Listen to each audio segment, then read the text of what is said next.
Good afternoon, ladies and gentlemen, and welcome to Microsoft Sundays here, brought to you by Esports Arena. I am your host for the day, Yeso. I will also have Tony and Shyway on the cast here. We'll go to them in just a little bit, but super excited for the return of our Microsoft Sundays. It is Halo 5 4v4 action all day today. We finished our 25K tournament last weekend. It was a very exciting run. We saw Renegade come out on top and a surprise runner-up with Vemzy having a great showing on the final day of the tournament. It was super fun to follow all of that action, but we here at Esports Arena are excited to get back to the basics with more 4v4 action here today. We've got a huge bracket stacked with some top pros and some awesome teams to watch, so hope you are excited to follow the action as we are here. Now, today we are going to be doing a giveaway. We're going to have an awesome Monster Energy care package for you folks at home. So if you want to get in on that giveaway, just use !giveaway in Twitch chat right now to get yourself entered, and we will draw that one at the end of the show. So make sure to stick around to see if you have one. That's !giveaway in Twitch chat. Shout out to Nadi Moroku. Let's go. I agree. I'm happy to be back. It's crazy. When we started Microsoft Sundays over a year ago, I was one of the first ones to cast it. It was me and Clutch doing Microsoft Sundays, and it was a blast, and I'm super excited after a year to be back into the action. It certainly promises to be a fun one. Definitely a couple of teams to keep an eye out for. Envy in the bracket here as our number 2 seed, and also the Zen roster that I think we're going to get a look at later in the day. That's definitely one to keep an eye out on, but I'm not going to spoil who's on that one. You'll get to see a little later in the day. So I'm super excited for all the fun. Let me know throughout the day what teams you guys are looking at, who your favorites are, and we'll definitely talk about them all throughout the show. So, giveaway. Keep track on that. Excited for today's action. It's going to be that usual double elimination bracket, best of 3s for each round. So back to basics for Microsoft Sundays. I'm super excited to get into it. I know Tony is excited as well. He's getting into the giveaway as well. He's trying to win that monster care package. I see all of you guys slapping it in the chat. So super excited to see all of you here ready to get into the fun. So as we prepare for our first match, we are going to be checking out that Envy roster to start off the day. It certainly is going to be an exciting match. Certainly one of our favorites here, up against probably that Zen roster later in the day. That's probably what's looking to be our winners final, maybe even a rematch in grand final. So those two rosters are certainly ones to watch out for. I remember that. Yesa was great. Thank you, Why Not? I appreciate it. You know what? Casters, supporting casters, I appreciate it. Why Not and Shyway are going to crush it. They did a fantastic job last weekend. If you guys missed the show, it is worth, obviously after we're done with this show, don't do it right now, but after this show, go back and watch the VOD of last weekend's 1v1 finals. Tony and Shyway crushed it. The action was awesome. It was, you know, for me, as not as endemic of a Halo caster, right? Halo is not definitely my primary scene, but it's been really fun to get into it over the last year and a half. But going into the 1v1s, I was kind of suspect. I didn't know whether or not it was truly going to deliver the kind of hype that we typically get from our 4v4 Sundays or the free-for-all qualifiers that we had done, but it delivered and more. The 1v1s were super exciting, so I'm definitely looking forward to doing a format like that again in the future because it was a blast, but super excited to get back to our team action here today. So love everybody's interaction in chat. Please keep doing it all throughout the day. If you guys have questions, things you want to talk about, hit it in Twitch chat. It's just me here in the studio, so I'm here to have a conversation with all of you guys at home. So make sure, be active in chat, talk to me. I will talk back to you all throughout the show today. I believe we're getting close to getting ready for that first game, though. We're kicking it off with Envy and their first matchup of the day. So I believe we're ready to throw over to the casters. As I mentioned, it's Shyway and Tony. We're ready to have a whole lot of fun today.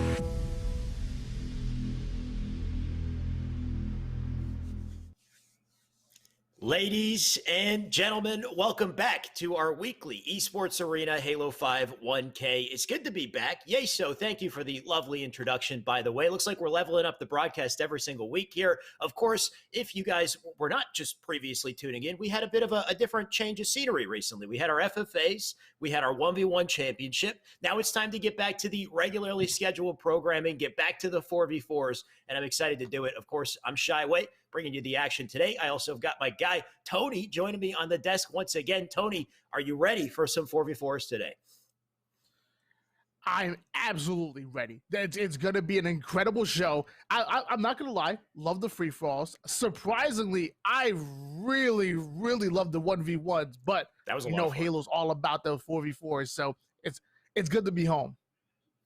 I will say, Tony, the 1v1s, what a different challenge and an exciting challenge, too. That was insanely hyped last weekend. Yeso said it already. If you haven't seen it, after this broadcast, go back and watch it again. It's worth your time. Very exciting stuff. But, Tony, like you said, 4v4s. Any players you got your eye on today? Any big shots you're looking out for? Well, I mean, I saw a few names. Obviously you have Bound filling in for Eco under C9.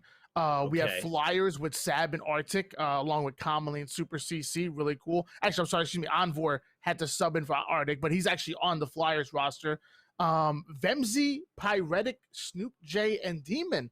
That's an interesting team right there.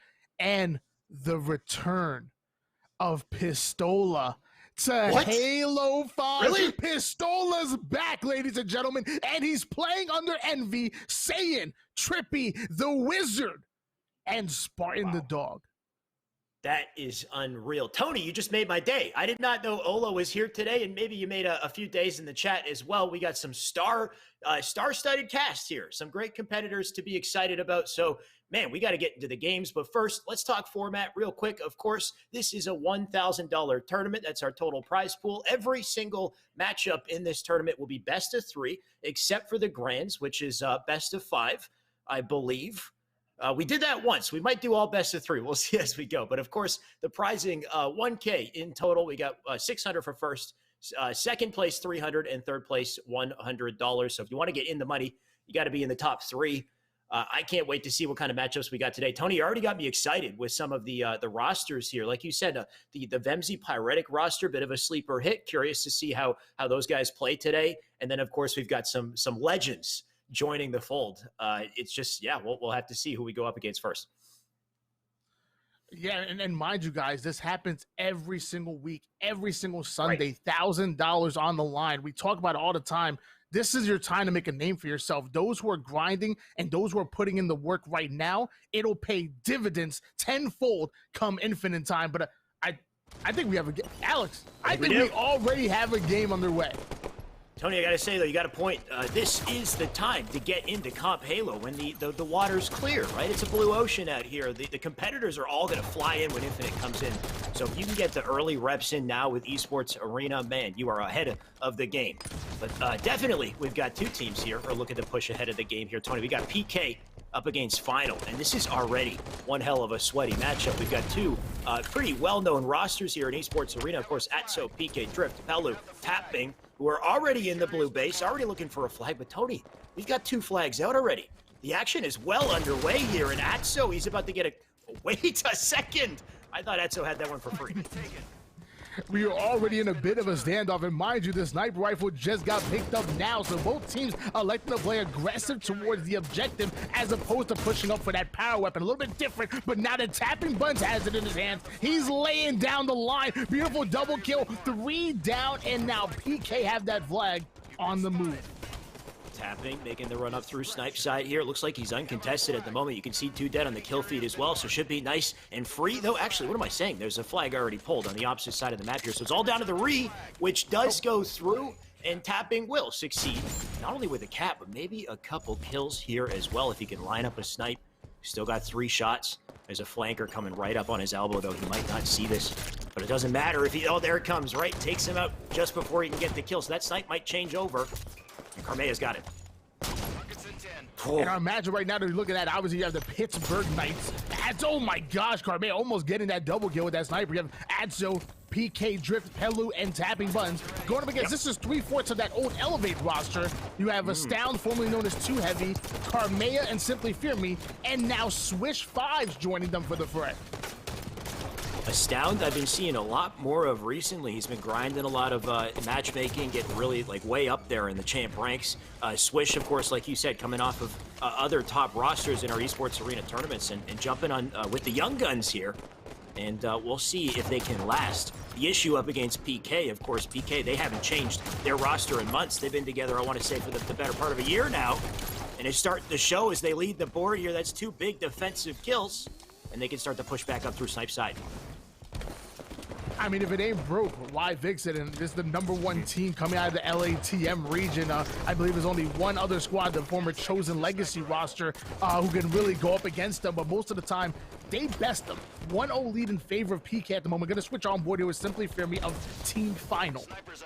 Can Final break through here? They had some good pressure on red, but they need to get a clean round of slays if they want that flag. So good pickup on Pelu. Atso does get the trade, though. Fear Me in a bad position to take that fight. He'll get taken out by 2 and snipe in the hands of PK here. Astound down in a series of melees there, but you can see PK. They're winning their fights. They're moving up on the map here. One player did flank out through red, but it's up to Drift. Sniper in hand here on Cave. He's going to receive a lot of pressure here, and he needs to hit shots. Nice nade.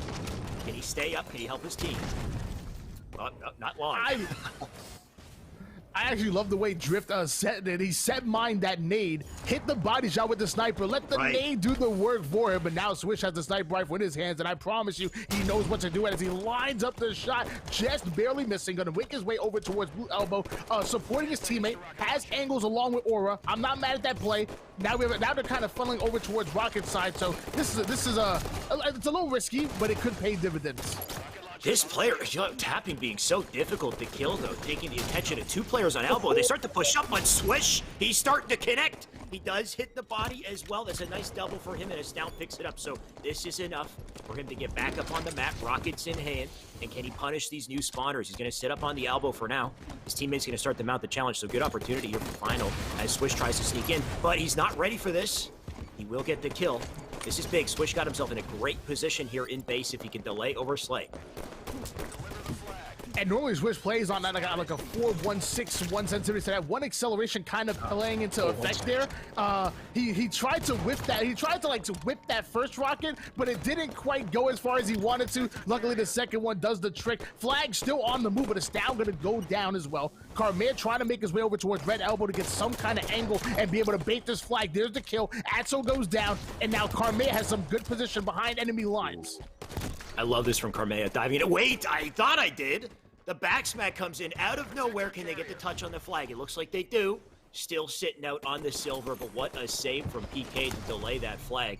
He's in a very baitable position as well. Atso going to try to use the remainder of his life to get the re, and he does succeed, so great work out of him. PK, second lease on life here as they try to get up the catwalk. They'll get denied. Tapping in a great position in the meantime, though, but he's got to live against a 2v1. Good luck. Good luck with that one, buddy. Drift does win his battle with Simply Fear Me. Drift now staying alive over towards his blue DMR side of things. Now has a player in front of him. That's going to be Swish. That is not the player you want to challenge. He quickly gets out of dodge and changes his mind on that one. Staying alive over towards bottom mid. Let's see if we can get up top, maybe towards catwalk or red window. Yeah, looks like Drift has given up that advanced positioning to instead come back to the base, try to clean up some of these players pressuring, but that stick was massive at a Karmea. It gave them an opening to get this flag, at least maybe here. You can see how tenacious PK is being off of spawn. They're so quick to get the defense. Fear Me coming in with a hot 5 to keep up that pressure.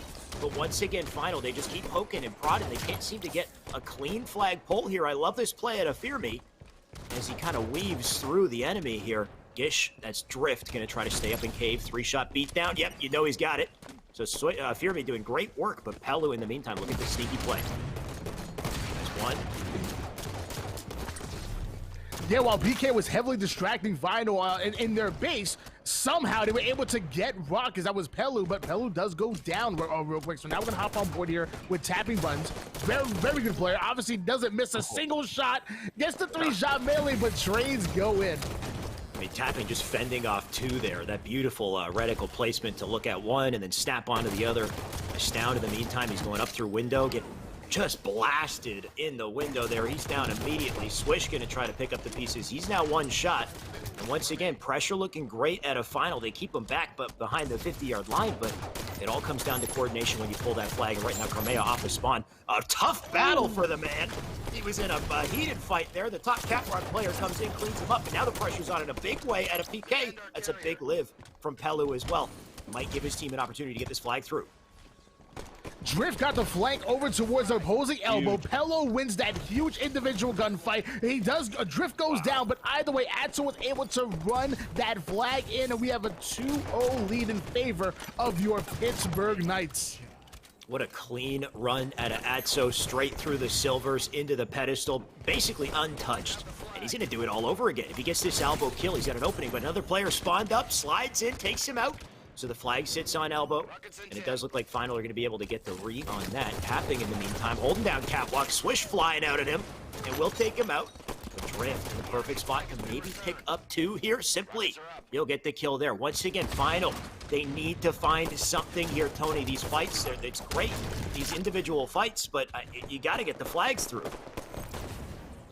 Yeah, I just noticed there was 3 down for PK. Then Final put them another 2 down right afterwards, but still were not able to get the flag out of the base. Hopefully they can push forward, really play some good offense here. Swish gets the melee kill. Astound comes in for the cleanup. Simply Fear Me takes out PK Pelu, and now we're gonna see some advancement here for Swish, but nobody with him right now. This might work in his favor. It might not. His team is 2 down. Yeah, very tough. You can see he didn't want to throw the flag, try to keep his position ambiguous there, but just so many members of PK ready to melt him. Karmea wastes no time getting to elbow, though. Look, he's got an advanced position here. Doesn't want to give up his sightline too easily, but Tapping going to be the first one to challenge him. Karmea down to 1 shot. Nice peek out of him to hit it, and he snaps on the Tapping. Big win on the fight. He's earned that position on the elbow. You can see Fear Me's picked up another kill. He's still going to have to get through Snipe side. Honestly, I love this play. If they kill the players on Snipe, this is completely free. So Karmea, he should be able to get away with this. On top of that, they get the pick up on the Snipe. If there's no overextenders through elbow, which looks like there isn't, they will finally get themselves a clean cap and maybe a bit of a snowball here started. Tony, look at this. A second flag out.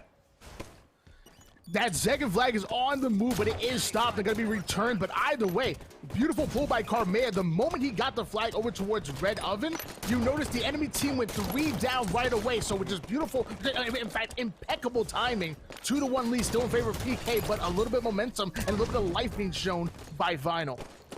Tony, you hit the nail on the head. It's having the awareness to know that you've got teammates stacked on Snipe and you can clean up the remaining players on Snipe as well. So those players are stuck on respawn. There's no way they come back. Had he run it over elbow, it would have been way more difficult without him getting cut off. So just a nice quick thinking out of Karmea there. And that does secure him a flag. But Tony, you can see time is not on their side. They have 2 minutes to make something happen. Fear Me put Natso into the blender there. Man looked very confused, bottom brass. So that's a nice pick up out of him. He'll stay up here. And his teammate going to keep pushing forward, but they got the dilemma of the Rockets. You got Swish, who's trying to cover it. He's out of the picture. Fear Me taking mad damage. Tony, they're running out of time.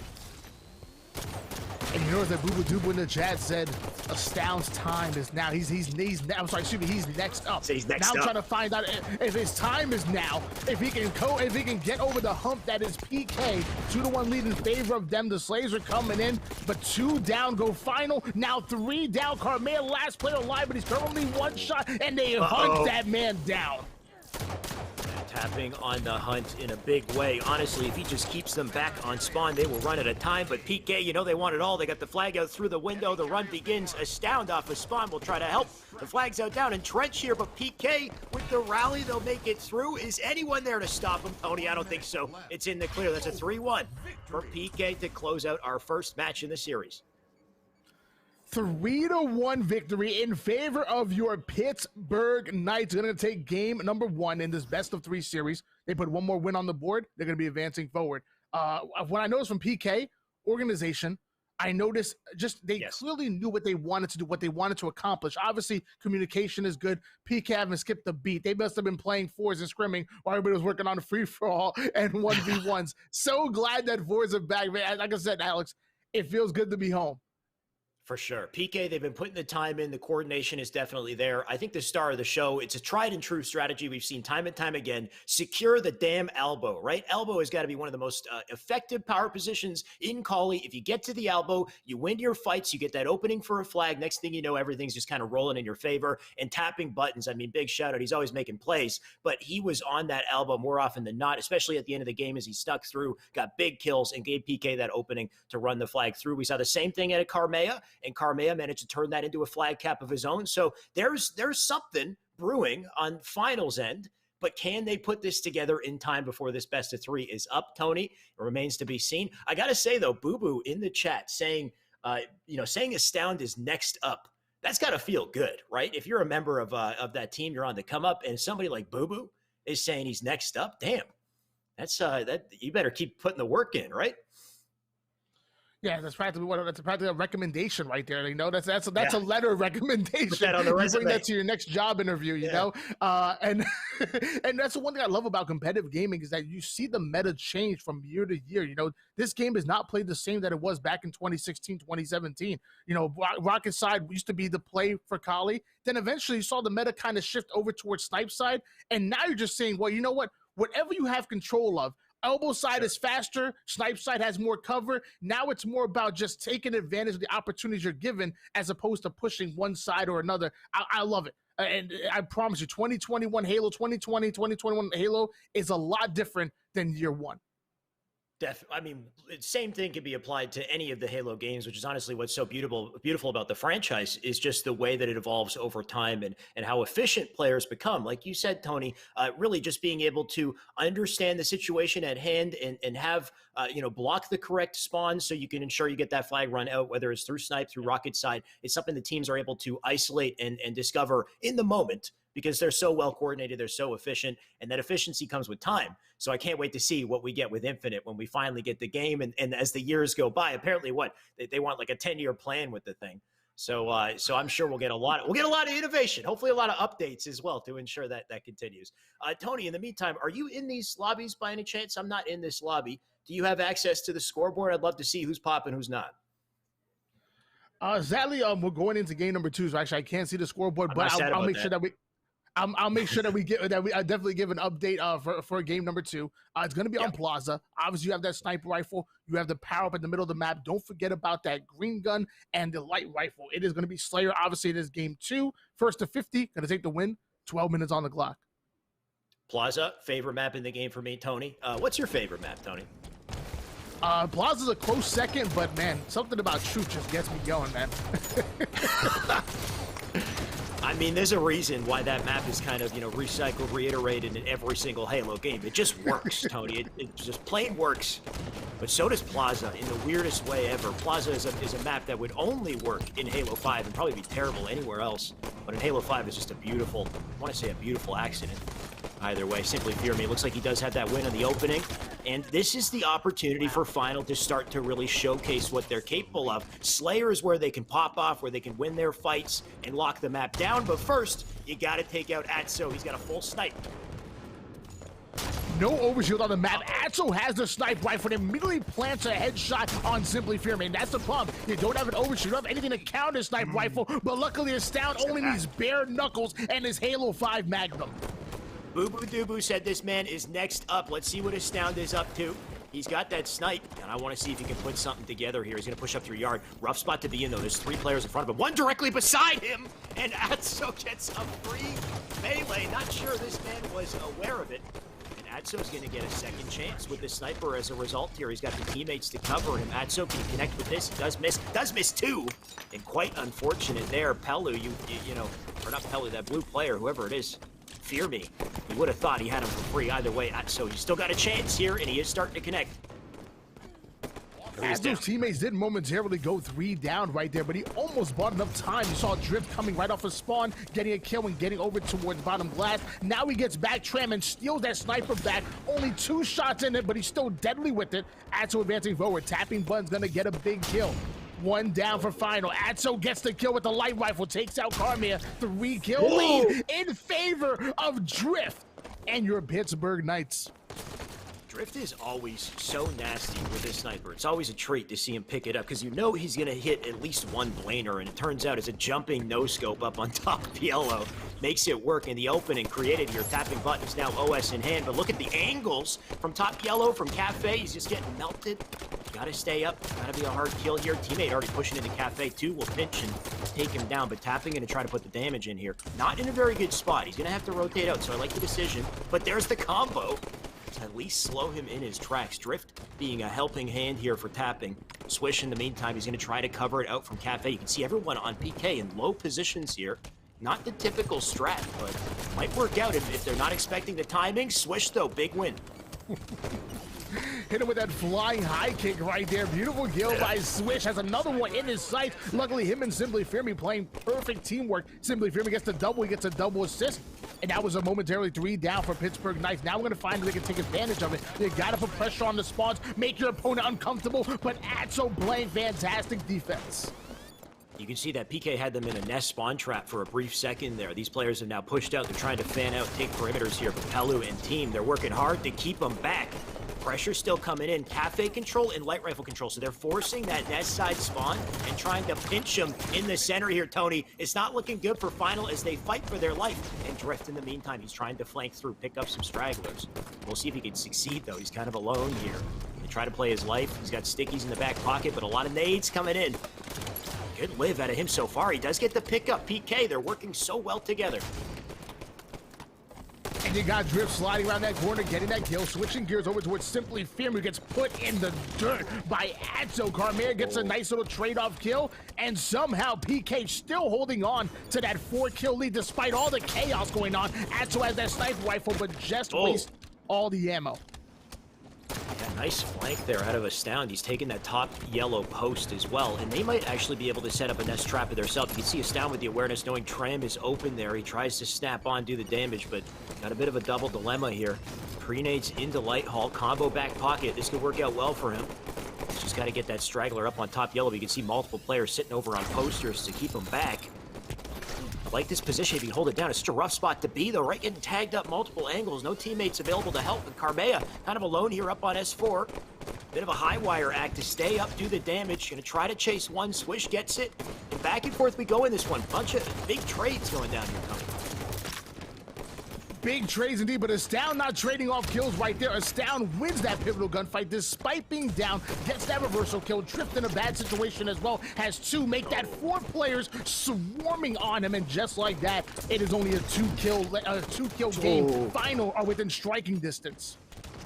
God, if you do not take a second to really scan your environment there, you can see how quickly Swish was just 5'd for peeking out the door. These players simply don't miss. PK right now going to try to put some damage in. You can realize he's lost his teammates here. Pressure coming in through Light Hall. PK, Pelu, no chance for him. Drift in the meantime, he slipped through. Tapping in the meantime, also sitting out on the garbage truck here. So they've got some decent positions here, but we're down to the final act in this game. 10 kills left for PK, make it 9. And Carmea and team, they need to put something together if they want to come back in the last few seconds here. And whether you call it the final act, clutch time, ice season, no matter what it is, it's going down to the wire. 43 to make that 45 to 37. And we're looking at 46 and a squad wipe in favor of your Pittsburgh Knights, and all the control has just shifted towards your red team. And they forced the spawn over on Tram, so they could go to Yard, they could put up, go up to Glass here, but you got a player posted up on top Yellow just to keep him trapped in Yard. Drift, I mean, he's gonna put the final kill in, if anything. Man's got a whole new snipe here. Pelu with a double on the feed. Last player, bullet to the brain. Fear Me will take will be taken out by Drift to close our game 2, 50-38. Tony, there's a lot of potential on the side of Final here, but it's not coming together as a coordinated team in the same way that our very experienced PK squad is, I guess. Final was able to put the nail in the coffin right there, making it a 2-0. Yeah. But I will say, I like what Final was able to do. Final, putting up a great fight. I would say maybe two or three mistakes go their way, and they might have tied up the series, forcing a game 3. So watch out for Final in the elimination bracket. They're 100% going to be a really tough out. They're always making top 6 or better. So, and now they have Swish joining Simply Fear Me, Carmea, and again, formerly known as Too Heavy, now Astound. Yeah, I didn't know it was a name change there. So Too Heavy is a player that we'd seen a few times previously, but I think he got like new power switching over to Astound, because I feel like now that he's changed, he's become much more memorable of a player. He could have improved obviously over time. It's astounding. He's astounded us with his new name change. Either way, like you said, Tony, they drop into the losers bracket, and that's kind of the beautiful thing about these ESA tournaments is the losers run is sometimes more exciting than the winner's side.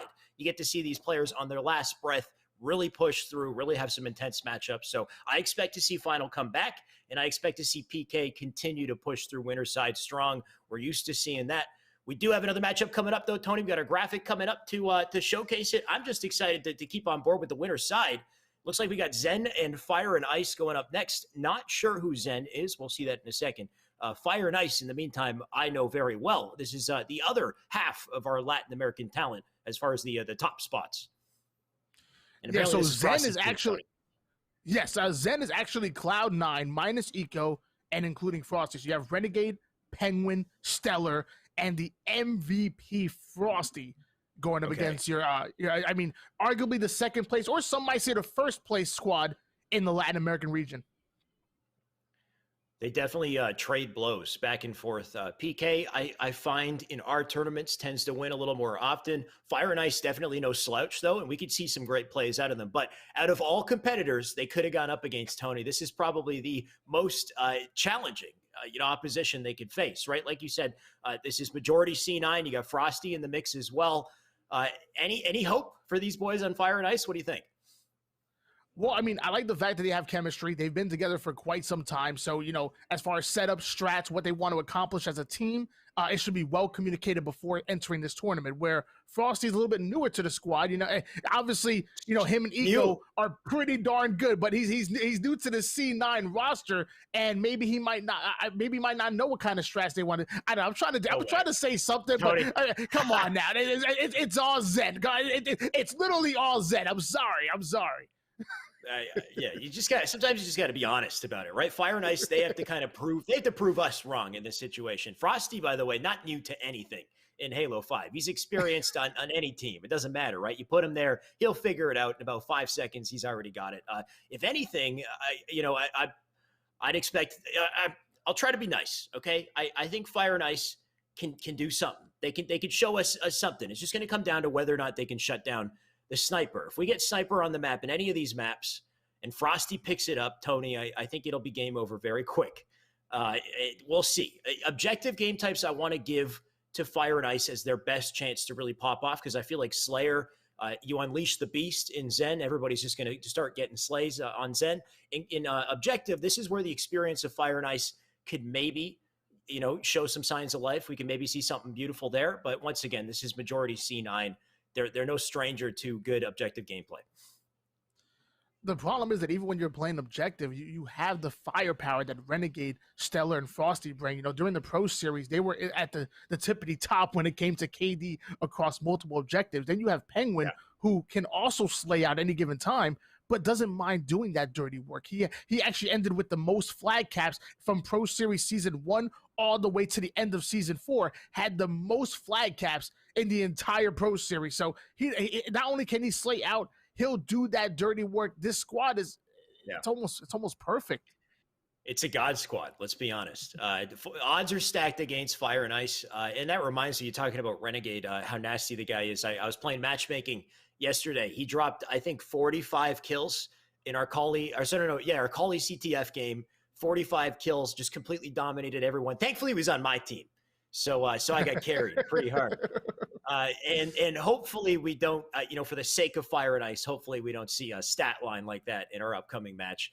If I had to assume, Tony, I think it's Cauley CTF coming up, but it looks like our match is still getting prepared. So while that happens, we're going to keep the show rolling. We're going to throw to Yeso. He'll keep the convo going and continue.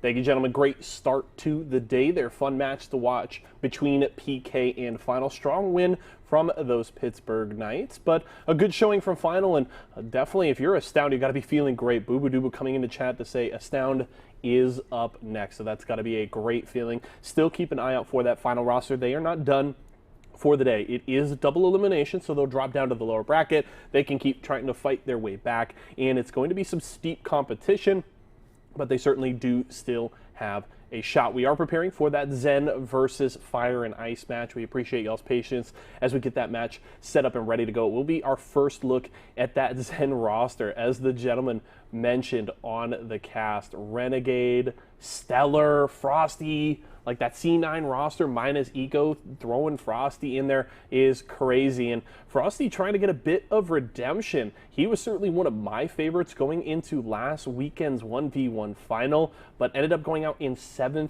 and 8th place there. So he's looking to come back, $1,000 on the line here today, and get that first prize and get back in the money after a tough finish a week ago. Do want to remind you guys once again, remember we're doing the giveaway. We got a monster care package, so if you want to get this backpack and some other monster goodies, make sure you're hitting ! giveaway in Twitch chat right now to get ready for that. I'm certainly excited for this Zen match, and as the guys mentioned, Fire and Ice, not a slouch of a squad whatsoever, but when you're coming up against a stacked roster like this Zen team, you're going to be hard-pressed to be thought of as favorites going up against those kinds of names, that kind of name value that Zen brings to the table. But we certainly hope that they can give them a run for their money. We didn't go the distance in our first match on stream of the day, but maybe Fire and Ice can bring a little bit of magic and take Zen to a Game 3. We'll definitely have to keep an eye out for that.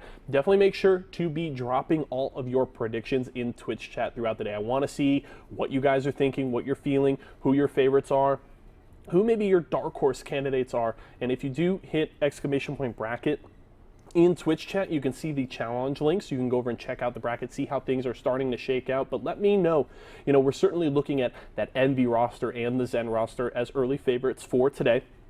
I think the Pittsburgh Knights had a strong showing to start off the day, and they are our 4th seed. So that is certainly another team to keep an eye on. But I want to hear from you guys. If it's not Zen, if it's not Envy, who are you taking as that dark horse candidate to try and take the win today? It's going to be a tough task, but we certainly love to see those upsets and those unexpected results. It certainly makes everything here on the show a lot more exciting. So drop those dark horse candidates. Tell me what you guys are thinking. I want to keep interacting with all of you in chat throughout the day. So definitely keep an eye on all of that. We're getting close to getting into this Zen matchup, Zen versus Fire and Ice, for our second one of the day. So please just bear with us as we get that one ready to go, and make sure, one final reminder here, !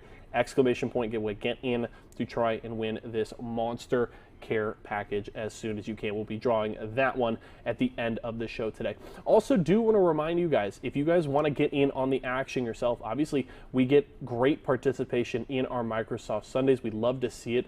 Tons of teams here. Make sure to head to matcherino.com/ESA. But production is telling me we are ready to get things rolling. So it's time for Zen and Fire and Ice to duke it out. Let's see what's up.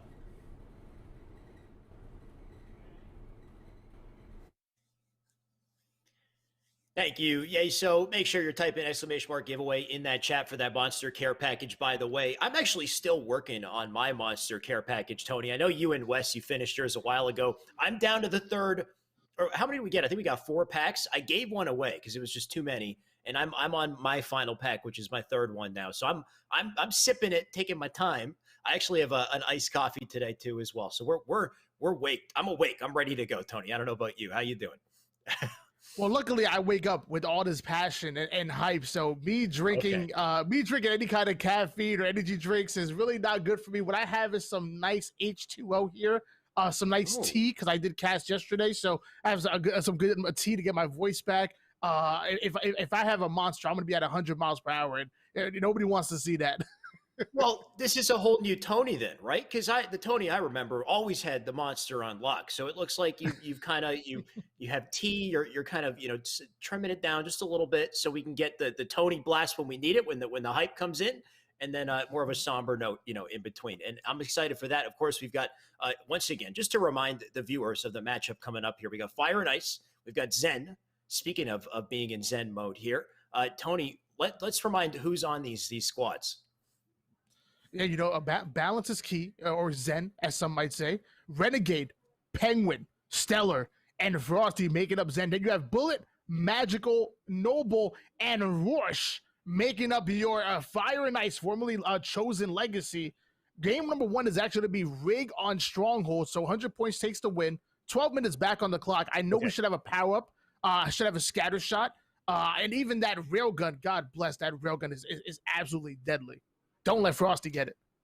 That's what I was going to say. Frosty's going to be gunning for that railgun immediately off the rip. It's interesting having Frosty and Renegade on the same team, though, because I feel like Renegade's the type of demon you would expect to fly for rail as well. So do they fight over who gets to be the main Slayer today? We'll have to find out how it goes. Of course, we're going to kick our feed off with who else but Frosty, as like we said, he flies directly for that railgun. He might just get it. There's nobody to really pressure him otherwise. He's already got a target down below on basement for Frosty. Who's he going to choose? He'll snap on the magic, though. And you can see he's lost his teammates, though. So Frosty, actually a tough spot off the rip there. Nice little win out of blue to earn the rail and maybe earn themselves basement as well. Rorsch opening shots. He'll fly over to DMR in the back bunker here. And it looks like the opening strat down to Fire and Ice.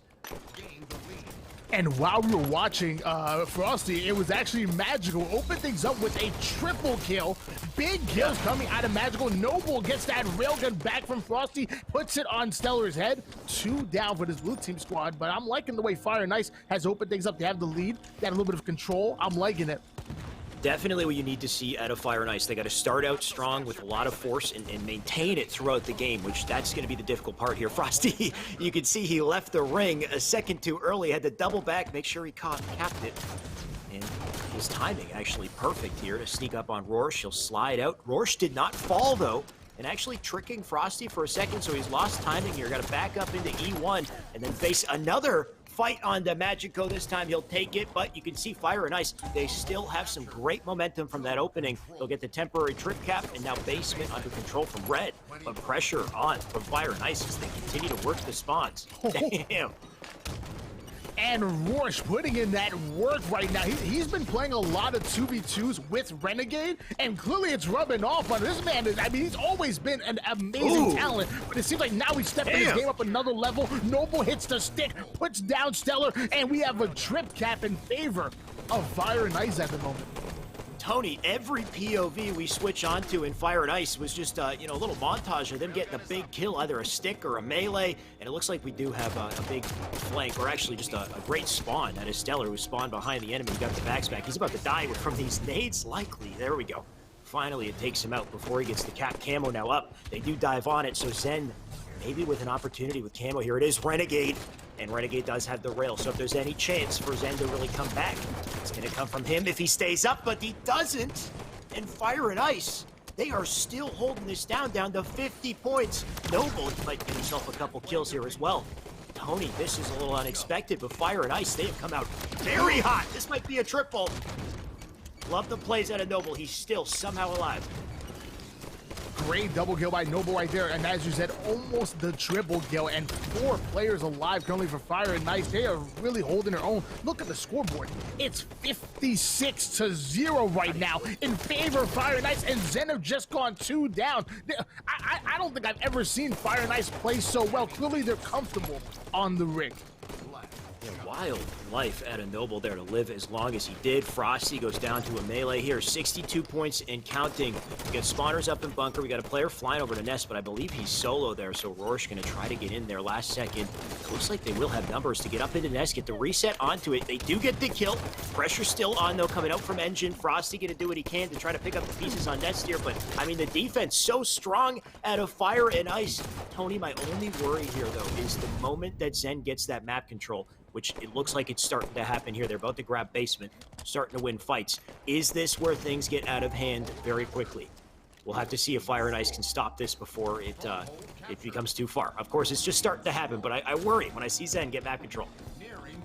Well, I don't know, Alex. Zen just momentarily put Fire and Ice 3 down right there. They put 2 caps on the board, and Fire and Ice answered wonderfully with great defense. Vorsh hits the 5-shot on Stellar, and once again, putting another double cap on the board. Zen are having trouble here on Strongholds. Yeah, I mean, that's fine, right? Prove me wrong. Shut me up. Now, if Fire and Ice, they take this, then we got a hell of a series on our hands, and this is a wake-up call for Zen early on in the tournament that even Fire and Ice is no slouch. They could put them down early. And I love to see it. Magico, oh my God, Magico, he might still die regardless. A little unfortunate with that thrust. The Clamber wasted his time. Bullet right now, he's going to just dive off the map because he knows he's dead either way. And it looks like we do have a 2-cap out of Zen here. Renegade, he'll go down for the count. So left, or back and forth, go the Slace. Penguin off of spawn, going to try to keep this player back so they can at least win the BR. And a 2-cap on the side of Zen as they kind of scramble to regain their footing here. It's not too little too late for them just yet if they play it well.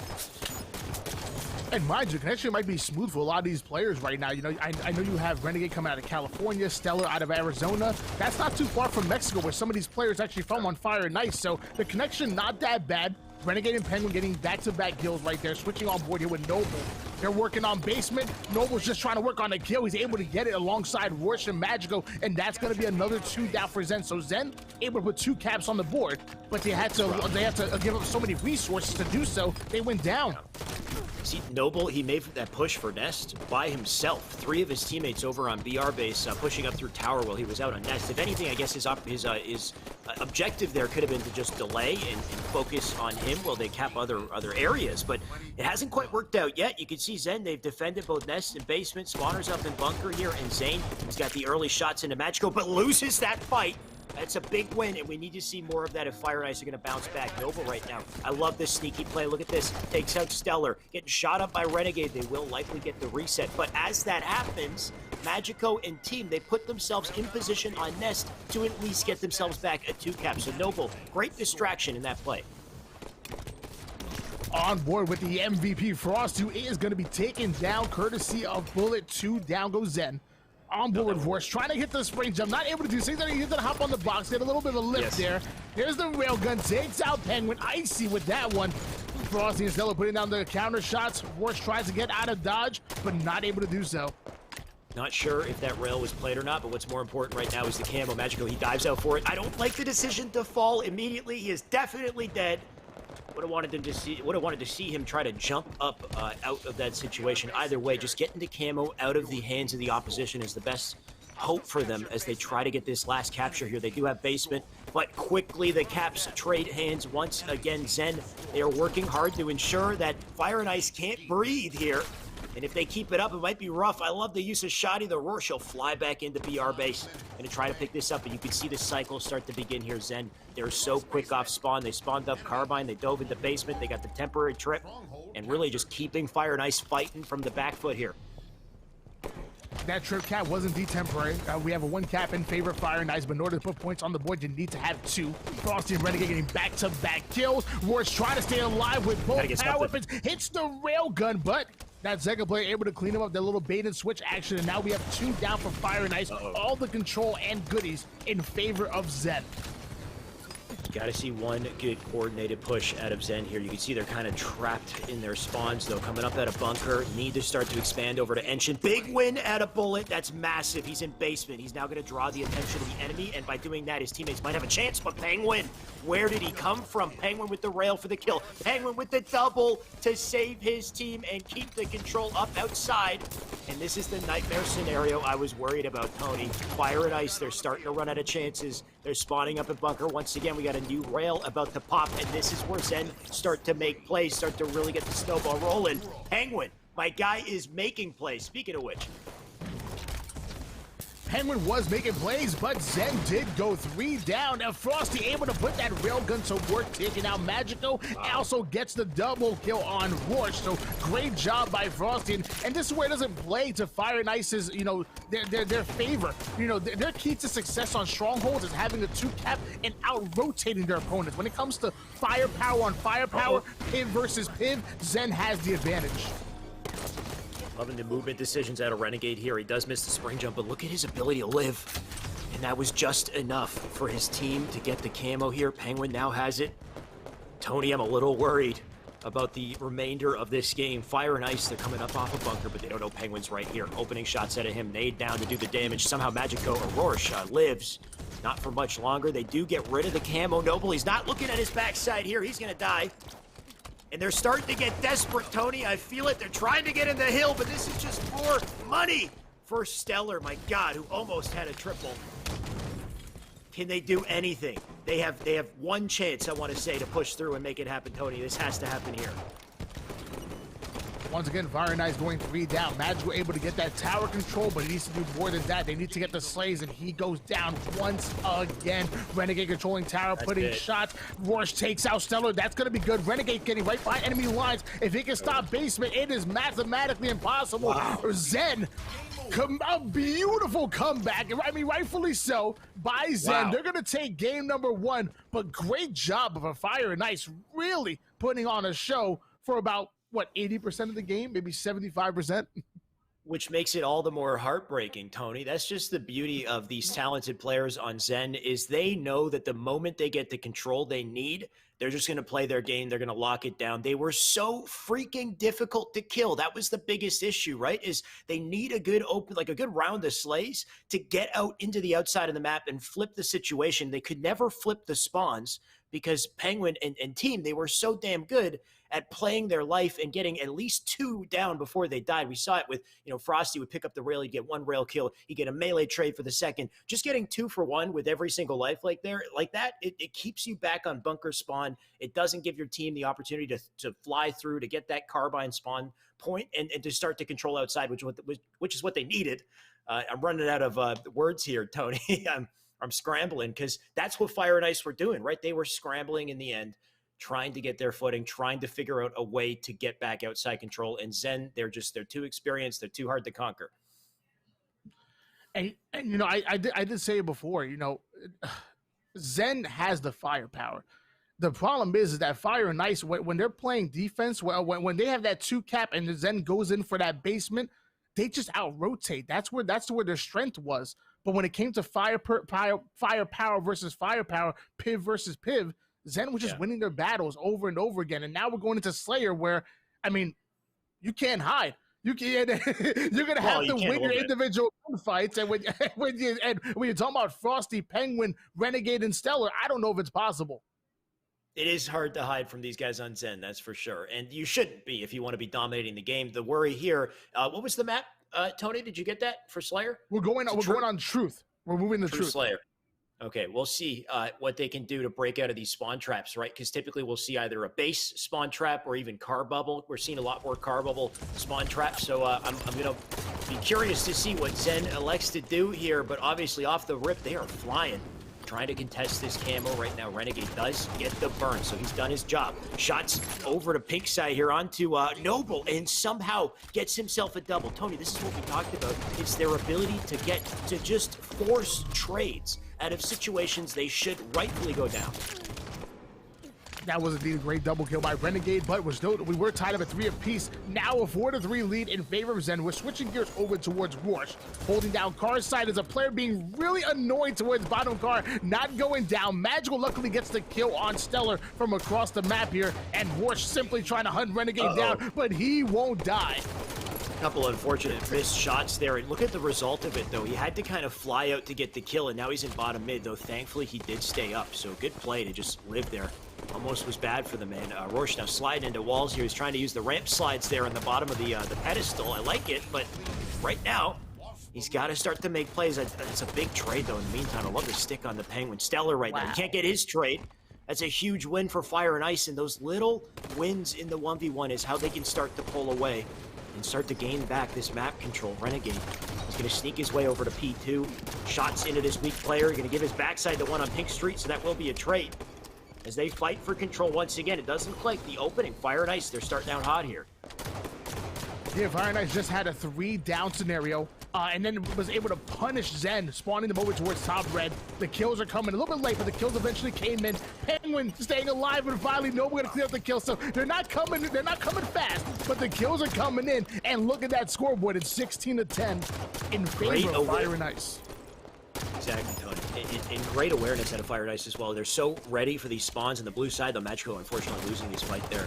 Penguin going to try to win this one against Noble, who jumps back for the challenge. Man takes the risk, and it pays off, though it does end up being a trade. Frosty, wow. Surprised. Yeah, he does go down. That's an unfortunate clamber for him. Thought he was going to die a little faster there. Renegade still up on Pink, and this is good timing to be here. Camo should be up in just a second. Renegade putting some mean shots down into blue base. He's got his teammate Cringe. That's Stellar. Still rocking the Cringe tag from last weekend, Tony. Flies into blue base there. What happened to the camo, though? Who picked it up? Renegade had the shell. Somebody had to go for it. Renegade was holding down P side. Frosty was the only player in position to get camo, so if anybody has it, it's most likely going to be Frosty on board with Stellar holding down top P. We're on board with Frosty, who gets a double kill with that camo, but makes his presence known, and they're trying to hunt him down. I don't know if we got that stick. That would have been crazy.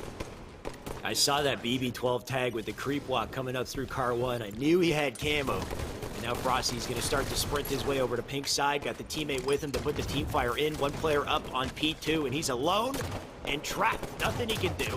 Down on bottom mid as well. We got some beautiful shots across the map to keep Renegade up, as Renegade does pick up the kill. So you got to love the team fire here. They're working together in unison. They now force the red side spawn. Frosty coming in from down low. Going to pick up one. Bullet, next victim. Beautiful shots from him as he backs out. Teammate dives in with the bait and switch, and they tie up the game. And this is Zen just pushing that game plan that they are so well known for, I guess, these players individually at least.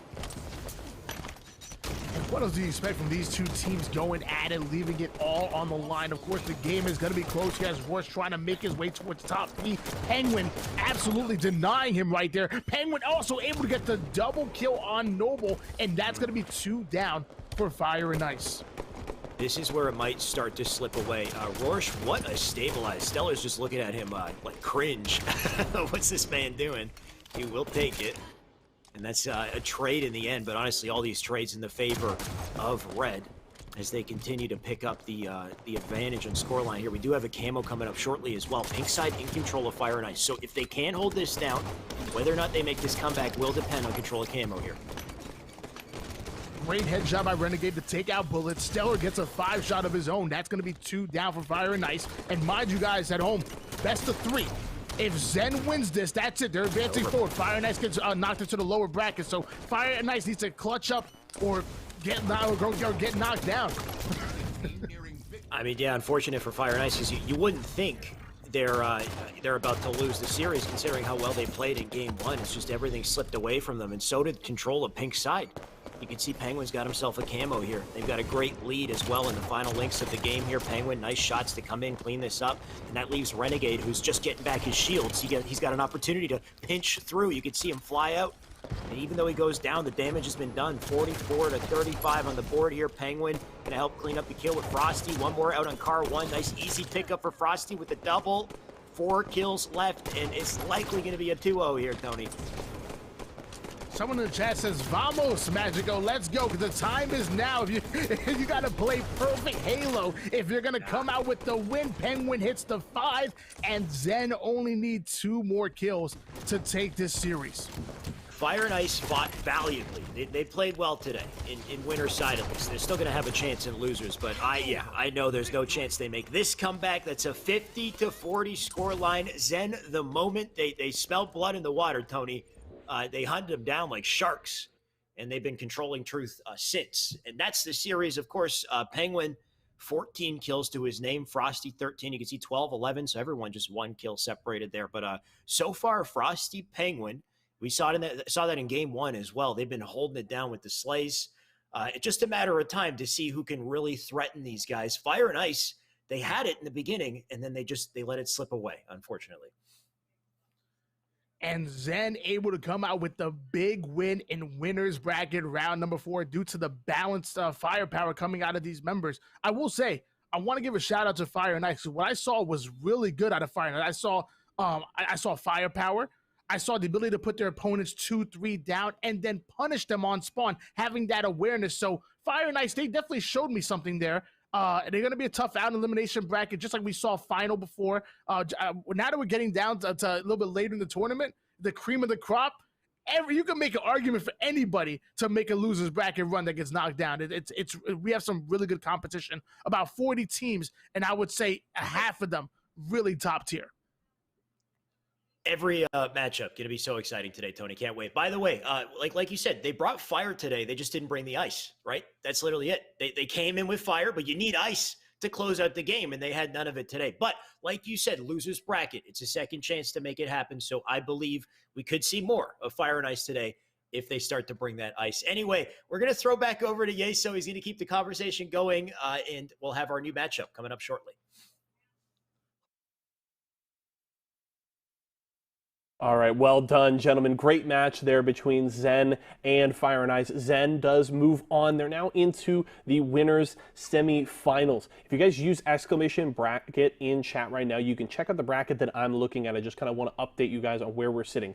Zen moves on. They're going to be in that winners semifinals. They're actually going to face up against Business, which is Septify's team in that winners semifinal. Business was able to take down the Pittsburgh Knights, who will drop down to our losers bracket. Meanwhile, on the other side of the bracket here, on that other winners semifinal, Envy has made it through. Now they're just waiting for the result between Kansas City Pioneers and the Flyers to complete that winners semifinal. So that is a stacked winners semis. 3 of the 4 teams through, and we're just moving through the action here so far. It's been a very quickly paced day. We love to see it here, and we can check out some of our post-game stats here. And one thing I want to note, we get the sets up for the Stronghold map. It held over to the Slayer game as well. Great starts in both games from Fire and Ice. That was what I loved to see. They came out swinging, and they really seemed to catch Zen on their heels and were able to build early leads. And as we heard Tony talk about, we saw Fire and Ice get up into the 80s on Stronghold on that first map. Now, as Shiloh was talking about, they brought the fire, they opened the match with the fire, but they didn't have the ice. They weren't able to cool it, settle it down, and hold on for the win. And that is really rough because Fire and Ice ended up getting up to 95 points on that first map, but weren't able to finish it off.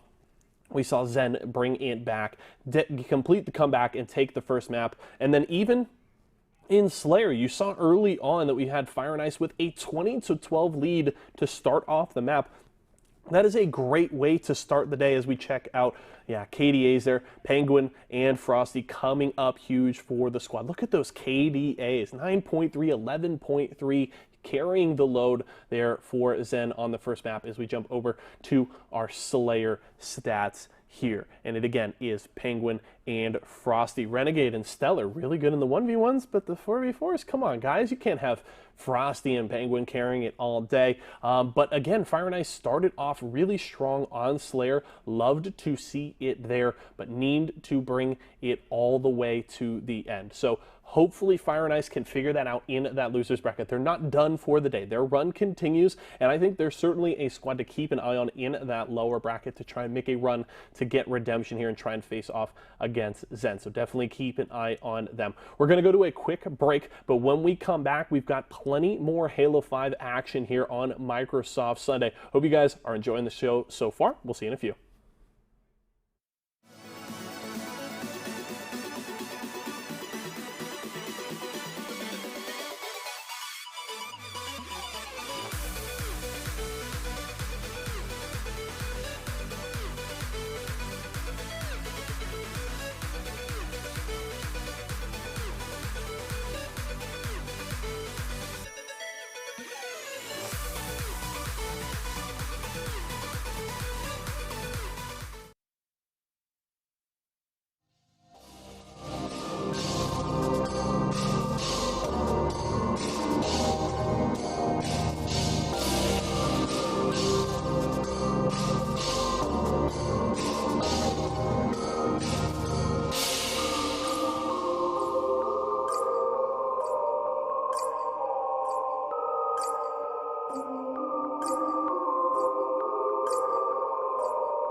Hello and welcome back once again to our Esports Arena Microsoft Sundays. We are continuing with the winner's side of the bracket. We are on round 5. And Tony, this is when the big boy matches start here. This is a hell of a matchup we got coming up here. We got Zen on one side. We just got a taste of Zen. Of course, that's Frosty, that's Renegade, Penguin, and Stellar.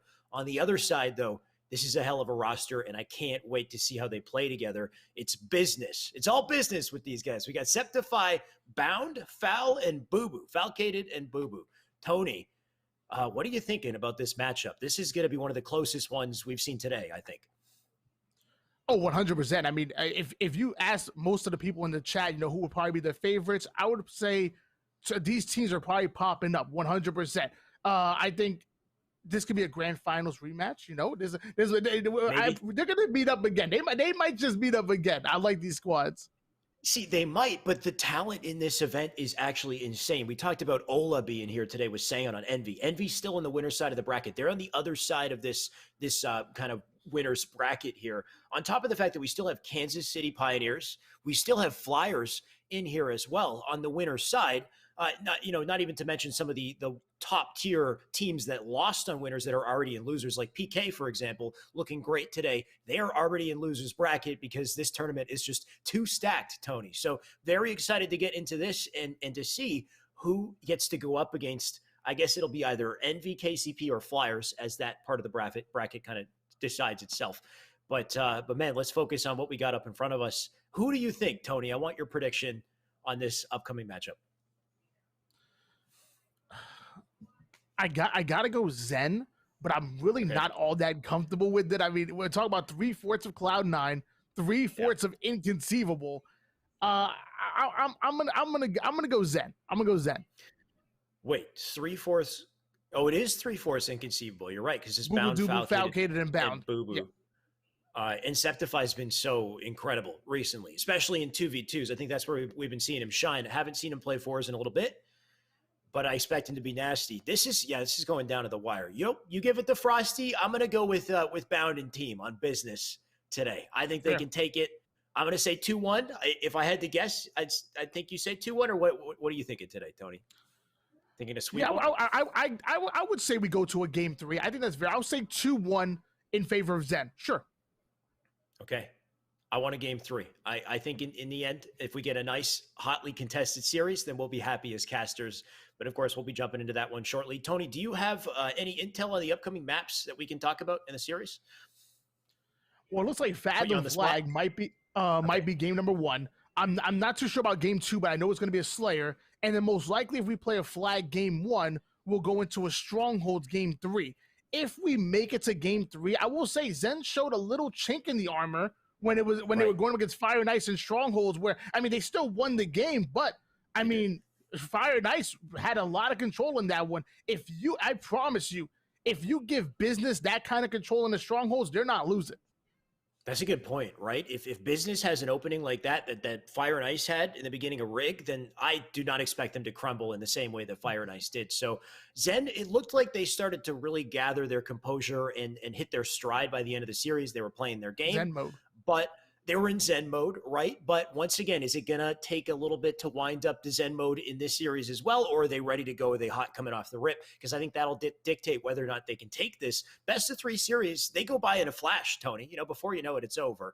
But I do hope that we have a Fathom CTF to start, because I got to say, as a caster, that's one of my favorite to break down. It could be over in 3 minutes. It could be a full game down to a replay. You never know with Fathom CTF. I live my life by one rule. If there's a railgun on the map, Frosty's gonna win it. As simple as that. If there's so Fathom has a railgun over towards bottom mid, Frosty wins. How about this? I live my life by one rule also. If there's a camo on the map, then Boo Boo Doo Boo's team is gonna win it. So what's happening, right? Is it the rail out of Frosty? Is it the camo out of Boo Boo? So far, Frosty has the camo. Maybe Boo Boo will get the rail and they'll just fix up everything for us. But here's one hell of a way to start our game. Frosty, he's got a great opportunity to get something going here.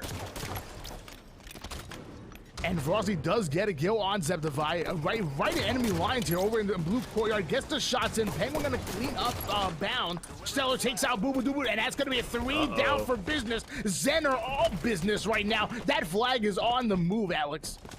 Tony, we said Fathom flag, it could be over in like 3 minutes or less, and this one might be a quick one if they keep up the efficiency at this rate. But man, Zen coming out hot out the gate here. Frosty still just a little bit of camo left to work with, just enough to isolate, take down Boo Boo. And my God, the brain on this man, the attempt to get this stick into Sneaky. Had it worked, it would have been beautiful, but either way, his job is accomplished here. They are just plowing through the members of Business. He's got Stellar behind them, making quick work with the rail as they continue to play their lives and be such difficult kills. And all the players in the lobbies are high IQ players, high Halo IQ, but it always seems like Frosty happens to be a step ahead of the competition as Boo Boo Doo Boo does take out Stellar. Now Bound's going to be awarded that railgun, gets right into Penguin's face, but not able to hit the shot, trying to stay alive. Bound having a lot of trouble here. I mean, we saw last weekend in 1v1s the incredible, individual power that comes from a player like, let's say, Renegade. But you talked about Frosty just being so aware, right? That's a different kind of skill in 4s, is to just be able to predict the flow of the game and be ready. And Septify, very ready for that gunfight, that's for sure. That's a big double to hopefully give Business some footing here as they continue to try to pressure the elbow. They're not looking at elbow, though. He's going to get shot in the back here. Boo Boo Doo Boo going to try to take the fight on the Stellar. And honestly, that's a win in my book to get a trade out of that situation. But is it enough to keep the pressure up on the base? Foul making a big play here to try to keep it up on Jen here. He's got Bound, I believe, to help out. Insectify, maybe getting away with this camo. So, no, I don't like that idea. I think he might have been dead either way, right? The call-out would come out through bottom mid. But unfortunate burn on the camo there, as Business just tries to find footing. And I agree with you. That was a great trade by Boo Boo Doo Boo, but highly unfortunate for them to be controlling that garage side of the map and someone just to come into elbow and take out both of them. That's unfortunate. Septify comes in and takes out Frosty and trying to do it once again. 2 players over towards garage side. Can Septify take both of them out? Absolutely not, because JW is pretty darn good with the railgun as well. Not when this man has a rail, that's for sure. You got generator side spawners. You got one on silo, but look at Renegade's awareness here to know he's completely alone over on elbow. So instead, he's going to try to play this in a position where he can help his team. Actually, he might miss a window here. That flag is out. It's moving quick. Frosty going to try to put the pressure in out from elbow. He stays up for now. Shots into center map. Bound now down for the count, but gets the trade. And either way, that flag goes through. They sink it in. Tony, we got a game on our hands. That we do. We are tied up at 1 apiece. Boo Boo Doo Boo gets the kill on Penguin, so that's going to be 2 down for Zen. On board with Renegade. Luckily, he has the equalizer in the railgun, but he needs to get the slay soon as Septify drops down right behind him, and Oh, no. Renegade not able to finish off that kill. That's another 3 down for Zen. Yeah. Big round of slays right there for sure. And Renegade really just holding on to that railgun for maybe a little bit too long. He never got a chance to use it, to be effective with it. Instead, he ends up dying. Boo Boo going to put him down once again to spawn here. Penguin up on top mid. Knows Boo Boo's still in that treehouse, but he's getting tagged from Silo. Penguin with the double dilemma, going to try to put himself in a tough spot. Grenades into tree as well. Going to foul up for the challenge. Penguin still getting tagged up from multiple angles. So yeah, eventually he's going to run out of options. And it's all about fighting for that camo, which is about to pop. And you don't want to give it to Frosty. You know Frosty wants it. He's up there with Rail. He's got beautiful shots as well. Foul just trying to get the nick in there, but he can't do it in time. And now Frosty has an opening. And this time it's going to be 3 down for Business, but you'll notice that Zen are in their base. When Business was able to put Zen 3 down, they still had to fight to play the offense. Business already making plays in the opposing base, but now we're going to see if Frosty can stay alive. The flag gets thrown out, but it's going to be bait at this point. Frosty actually with the camouflage going to pull it. Nobody was able to see him. Penguin and Stellar get the kills, and that flag might be going to Zen. Falcon, the only player in position, and he goes down. That was brutal for Business. Just about the entire team decided to go for the overextend instead of get the defense on the base there, allowing Frosty to freely run the flag through. And because they didn't succeed overextending, meaning Zed, I guess, was just ready for the overextension, that ended up being a free flag for Frosty in the end. So right now we're sitting at 2-1 here. Little start glitch action coming out of his teammate, whoever that was, flying over to top mid. Frosty, in the meantime, he's so aware. He knows somebody's sitting in the corner. Light Rifle should be able to make quick work of Septify. That's a spree for Frosty, looking for a double here. Knows there's one top mid. And that player being difficult. The dropbacks coming out to stay up, but the railgun out of Frosty is too sharp, Tony. That it is. Luckily, Boo Boo Doo was able to take him down. 2-1 lead in favor of Zen. On board with Stellar, who tries to challenge Bound. Bound gonna put him down. Penguin winning his gunfight against Bound. 2 down for Business. And Renegade utilizing that light rifle to put Business 3 down. They didn't get the flag pull just yet, though. Oh, they have it now. This might be rough here. He's got the defensive Renegade as they decide on timing to bring this through. You can see Penguin might not be the one to pick up flag. Actually, no, he goes for it. This is perfect. I think they might have the game here, Tony. They got one player left in the red base to try to mix things up, but honestly, his position's not enough to stop this cap from going in. That's a 3-1 at a Zen to start, and Tony making me eat my words because, Tony, your prediction looking pretty good right now.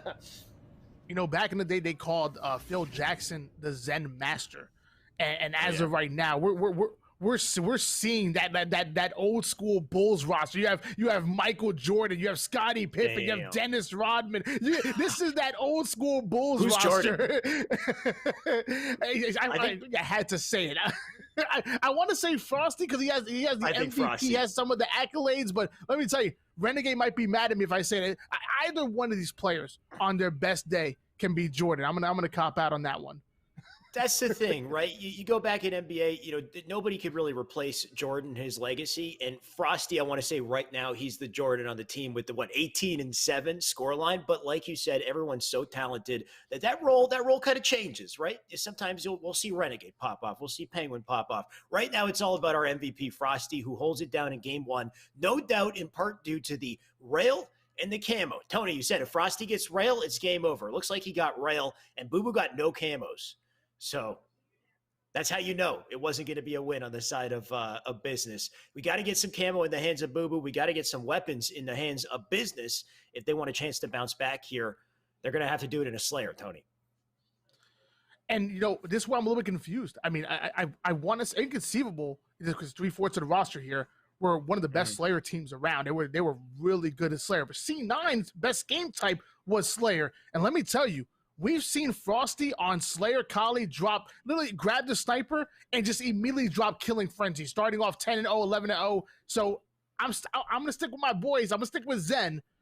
And now I'm going to change, I guess, to 2-0. It's going to be Coliseum Slayer. Yes, Coliseum Slayer. A little worrisome for sure. And obviously not having Saiyan, I mean, Septify, great player, but Saiyan, not on your team. Saiyan was a big deal and inconceivable. He was the top, I want to say top slayer just about every single game. He's very consistent up there with his slaying power. So not having him, bit of a bane on the side of this Business squad. But of course, Septify, big shoes to fill. He's capable of doing so. but they don't have much time to make it happen, Tony. Like you said, they are at threat of a 2-0 here. They got to ice up. They got to make it happen in Cauley, meaning they need to get this snipe off the rip, and you got to keep it out of the hands of Frosty because, like you said, just about every time he has snipe, it's like clockwork, right? He's got a spree. He's got a frenzy coming up if you don't shut him down early. Well, I'm not going to say that any player can replace Sane. Obviously, Sane is his own beast, if you will. But you said it before, Septify's specialty is twos. And part of winning twos is winning each and every one of your pivotal gunfights. You can't lose gunfights. Septify has that firepower. Even last game, he was secondary in slays for his team. So I will say Septify might be able to step up on a Slayer game type where we have a little bit of a misstart here. And that's why I want to talk about Septify so much, because he's really good. And if you guys, he may not be a household name with some of the casual fans, but let me tell you, the hardcore fans, the loyal Halo fans, they know Jay. We know about Jay. I think it's just a matter of time, right? It's just the kind of the result of Halo 5 in the situation it's in right now. We're a little small community at the moment. Things are about to change in a big way in Infinite, and that's where players like Septify start to blow up, start to get their name out there. But they need to keep grinding here, and they need to take games here, Tony. So Cauley Slayer is going to be the chance for business to make it happen. Their last chance on winner's bracket. And I'd like to see it happen. For the sake of my prediction, Tony, I'd like to see it happen and give us a game 3. But like you said, we got a misstart. I believe we should be starting to back up very shortly. Yeah, the game's actually starting up right now. Obviously, you have Rockets. Obviously, you have Sniper. And I talked to Hoaxer a bit about Coliseum. And he always mentions that he wants to control Sniper for the most part if it's a battle between Sniper and Rockets, but there's a point in the game where you can dedicate your resources to both, because Rocket and Sniper come up at the same time, and if you play it just right, you can grab both power weapons. But if he has a choice, he always says Sniper. Yeah, the 6-minute mark tends to be that moment where you see the teams try to get both at the same time as you get Rockets and Sniper popping, but it's all about the snipe right now, clearly, Tony. We talked about being oh no, he's still doing it. That's a triple for Frosty. How much more can this man get? Spawn awareness over with the no-scope, and he's still hitting shots as I try to keep my shit together, Tony. Holy crap. What a play to start the game. And how many times, I said it before, how many times have we seen Frosty grab the sniper rifle and go on these big sprees, dropping the overkill? That's going to be the killing spree right there. 5 more and he's on a frenzy. Let me tell you, I don't think Frosty's going to slow down anytime soon. It's 10-2 in favor of Zen, and they're looking to steamroll. What a play.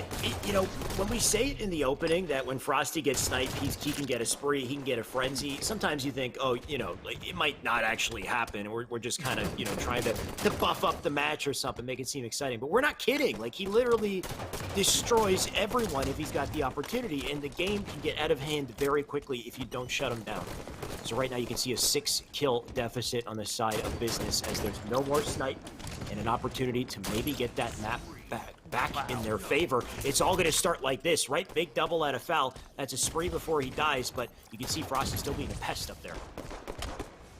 Falcon trying to neutralize the situation with that double kill. Frosty getting a big slay with a sticky kill, ends up getting the double kill. Stellar gonna win his individual gunfight, and that's gonna be another 2 down for business. 18-9 on the board here. It must have hurt. I gotta say, that opening strat must have hurt pretty bad. They're still staggering from the blow, Tony. I would be. But can they fight back before it's too late here? 21-9. Frosty still holding down Snipe, being such a difficult kill here. 2 up in the cave. Foul will manage to delete the man, but Renegade on the opposite side of cave for the pinch. So well positioned to keep the pressure up here. 12 now on the side of blue, but look at this. Just about double their score already. Yeah, doubled it. And you notice the trust and the teamwork coming out of Frosty and Renegade. That play was by design. He saw Renegade coming up towards elbow side. He was on Snipe side, and they collapsed on cave. He put down as much damage as possible, allowed Renegade to get that double kill, and more slays to be put on the board. Frosty trusts his teammates right now, nice. And that's one reason why they have such a big lead. Yeah, here we go. This is the moment for business to really get something going. It all comes down to the snipe. It's about to pop in 5 seconds here. Penguin being a nuisance on bottom mid, but not in a great spot here. Frosty going to try to push up through snipe. In the meantime, pick up a couple kills off the damage, and he's in such a perfect position. Look at this. He's going to dive out for the sniper. Knows one player's over on Piervo. Get tagged up from behind. Does he opt to play it? He doesn't. He stays alive. And Frosty with a chance yet again. Big kills on the feed, though. That's 3 dead. And now Frosty just has to predict spawns, which is something he does immaculately. It's going to be over on blue and red elbow. Look at this. He's already trying to line it up on the street here. Patience is a virtue. And Frosty, he has it. He'll whip onto the body for one, but he's got to back out reposition. And he plays on 4-2 sensitivity, which in my opinion is one of the best. It allows you the mobility of that 4 sensitivity. The 2 acceleration allows you to hit all your shots, and that's what you're seeing out of Frosty. Another body shot right there. And look at the scoreboard, Alex. Is not pretty. Jeez, it's not really even something you can chalk up to sensitivity. It's just Frosty, right? Like he's just he's built different, Tony. You got 2 big kills. They're spawning up on elbow. 2 shots left in the chamber. You know he's going to sink at least 1 right here in the face of Septify. Why even challenge an angle when you know you're going to die? Finally, they kill Frosty. 1 bullet left in that snipe. Renegade here to make quick work of the stragglers as Boo-Boo down with the cliffhanger medal. But it's over. It's already over, right? There's nothing they could do. We're looking at a stake, Tony. And what you saw just right now was just pure dominance coming out of Zen. No matter what way, shape, and form, they were winning their battles, controlling the power weapon, knowing exactly what to do with it, having the awareness, spawn control, pressure. This is just Halo. This is just fundamental Halo at its finest, along with just straight execution. I mean, we talked about Zen having a bit of a rough start today, a slow start today with Fire and Ice. What a way to turn things around and just showcase that they are on top of the world here. I think that was a frenzy, by the way, to close the game at a Renegade, Tony. So Renegade might not have even died. Like, I got to see this scoreboard. We got Frosty on top. So Renegade actually 4 deaths with 15 and 4, 16 kills out of Frosty. And yes, it was a frenzy. But man, that overkill took me by surprise to the point where first of all, I dropped a curse word on it, but I wish I could have given it a little more because, my God, Frosty, he comes out swinging and you're not even ready for it. Yeah, sometimes you gotta drop a casual, a real classy F-bomb in there, you know, just go all out, take the fine. It's fine. You'll be all right. Take the fine. Just cut my paycheck off that one, apparently. I don't know. It's worth it for plays like that, which we don't see in that fashion all the time, right? Like Frosty, he does go off. He does get his sprees, gets his frenzies, but to connect into a beautiful overkill, and you got to, like, if you play it back, you got to take a look at that spawn awareness, right? He's so ready with the reticle on the elbow there to just hit that clean headshot, no scope to finally connect it all together. And he was still going. Maybe could have even got an attack, you know? It was just, anyway, I'll stop gushing, Tony. That was a hell of a series. That puts Frosty and team on Zen and winner side finals. But they're not out of the woods yet, right? We've got incredible competition on the other side of winners here. We got Saiyan and team representing Envy. We've got KCP. We had Super CC's team Flyers. So not really sure what's happened with that in the bracket. The best way to find out is to let Yeso handle it. So let's throw to him and see what's going on. Don't worry, Shyway. I have all of the answers for you today. I don't know what camera I'm supposed to be looking at here. Hello.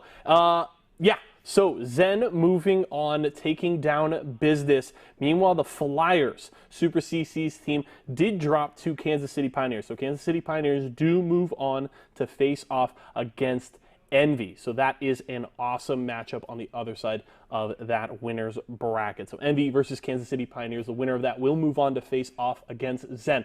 And I've got a couple of replays that I want to break down for you folks from these last 2 games. So let's check them out here. All right. So let's go over to CTF. And I talked about in the last Zen series against Fire and Ice, them not starting really slow. And I think Frosty took that personally because he specifically started both of these games against Business extremely fast. He's able to get camo off the start of the game here, working with Stellar to push into blue base, immediately grabs the flag and goes for the quick capture. And I just want to note for everybody, you can check the clock right now. We are only 40 seconds into this map. 40 seconds in, and we've already got that blue flag barreling towards red base. So again, early camo from Frosty, pressuring along with Stellar. They're able to get Septify here, catch him out by himself. The 2v1 goes in their favor. Frosty grabs the kill, and then he just stays aggressive, continues pushing, knows he has the backup there from Stellar, grabs the flag, and gets the early lead. And while the middle of the game does slow down a little bit for Zen, that start is a great way to grab you a map, and it does end up going in their favor. Let's check out the second replay here, as I want to go over and check out what Frosty did with the sniper rifle as he put on an absolute clinic, okay? We go over to Slayer, and there's been a lot of talk about Frosty all throughout the day. He's in with this C9 roster and switching things up, and he gets the sniper rifle here, and this is just beautiful from Frosty, right? Isn't able to get that first kill, but it doesn't matter. There's one no-scope for you. There's another one for you. Frosty just absolutely roasting. Able to grab the triple kill there. Just gross from Frosty here. He adds one more on top of it to grab the overkill, and I just want to be clear. Frosty hit that shot there too. He just doesn't get the headshot to get the kill, but is able to finally finish off the killing spree here. Does get into this 1v1 duel with his Magnum. Does take down Septify and grab the killing spree. But just Frosty putting on a clinic. And we talked about it in their match against Fire and Ice, that they started really slow and it made things really difficult. Fire and Ice getting out to those early leads put Zen in a tough place. But when you have Frosty starting games this strong and just propelling the team to such a big lead, it is going to bode well for you every single time. And this is part of the reason why this roster is so scary, because we can talk all we want about Frosty, right? But you've got Penguin, you've got Stellar, you've got Renegade, all on this squad. So they can all make plays like that. It's just, turns out it was Frosty's turn this round, and sadly, Business was on the business end of Frosty's rifle this time around. So very tough match there for Business. They do drop down into the losers bracket. Zen does move on. We are awaiting that matchup between Envy and Kansas City Pioneers. We'll take a check on the stats here. Frosty with the 2 flag captures on that first map, leading the way, and again starting off strong with that first one as we just rolled through our stats here from that CTF match. It was a fun one to watch, and this is kind of what we expect from this roster. Look, 18 kills there, 7 ahead of Stellar, who had the second most kills for his team. So Frosty just putting on a clinic. 13.3 KDA there, dealing almost 2,000 damage. And that's the one good thing, is that even with the kills, right, very consistent damage across the board for that entire team. All of them over 1,800 damage, between 1,800 and 2,000. So it is certainly a team effort, and Frosty just putting in work in the stats department. We'll roll over and check out those Slayer stats as well here. 16 kills. So that is a whopping 30, oh, don't make me do math, 34. That should be 34 kills between the 2 maps there for Frosty. Another 10 assists this time around. So, and this was a real front runner match in Slayer. They took off. It was a 50-25 final score from Zen here. So that is about as dominant as you're going to see them. And the crazy thing is they played against, you know, the higher ranked squad, right? Like you would expect them to have these kinds of numbers against Fire and Ice. Up against Business and Septify, that is absurd. So Zen certainly are favorites here on the day. They are waiting in those winners finals for their opponent. But we've got more action today, guys. We've got plenty more Halo to follow. I hope you guys are enjoying the show so far. Make sure to get in on the giveaway today. We're giving away that Monster Energy Care Package. Use ! giveaway in chat to get in on that and have a shot to win that awesome backpack. We got a snapback and some Monster Energy for you to stay energized while you're watching all of our shows. Promises to be a fun one. I believe we are just about ready for our next match of the day. Tony and Shyway have been crushing it all day. They're going to continue to do so throughout the rest of our show. I'm super excited to get back into the action, so let me hand it off to those gentlemen. Thank you, Yeso. We're back, which means we've got more Halo to watch and enjoy. And this matchup going to be just as big as the last one, Tony. We talked about it. On the other side of winners, we've got some top-level competitors. This time it's going to be Envy and KCP. And this Envy squad, this is something special, Tony. Tell me who's on this team. Well, this is going to be 3/4 of their roster going into Infinite. You got Ola. You got Saiyan. Wait a second. The only player we're missing out is APG. And yes, I said it right. I said Pistola making his return to Halo 5. Tony, I must be dreaming.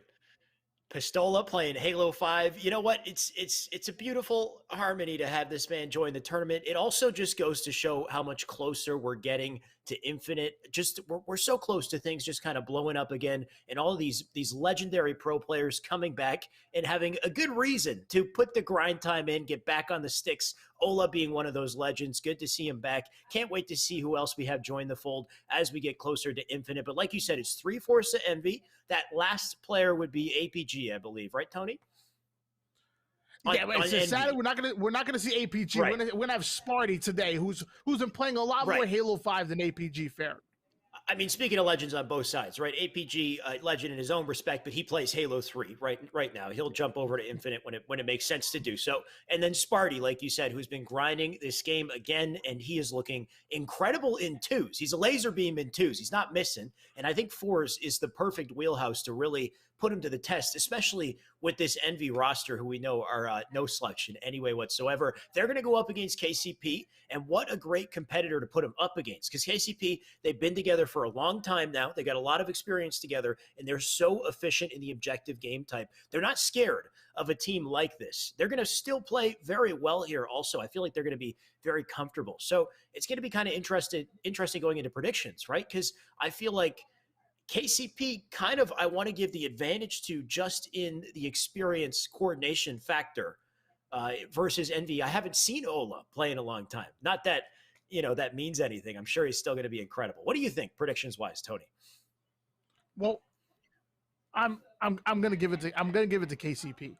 Okay. We know Spartan comes with that high firepower. We know Trippy does the dirty work, can also slay out crazy. Just saying, doesn't miss a shot. Also plays on a decent high sensitivity, one of the best strafes that I've personally ever seen, and I know you've pointed out a lot as well.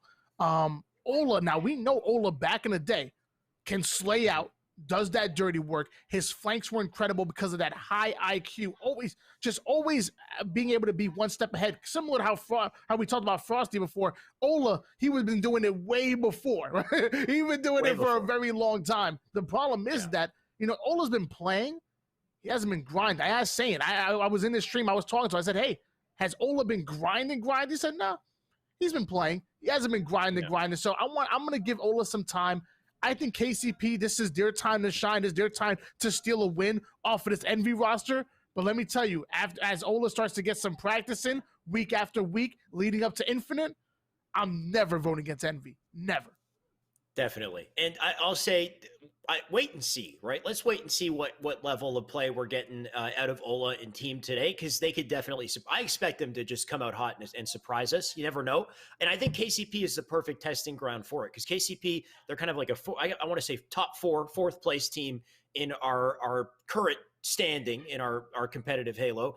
They are up there, but they're not the tippy top just yet. So it's not the highest level competition Envy could go up against. I feel like it's the perfect level for them to really showcase what they're capable of, but also we're going to get a lot of challenge. We're going to get a lot of back and forth at the same time. And what a perfect playground to see how it goes here. Of course, coordination going to be so key here, but KCP, this is got to be their favorite place next to Kali to go off to make some plays here. So let's see what Envy and boys can do. We'll start it off with Sparty, who's making his way through SUP to hopefully get through the courtyard, but might get stopped in his tracks. Wait, no, it's Sparty. I forgot. He's got beautiful aim.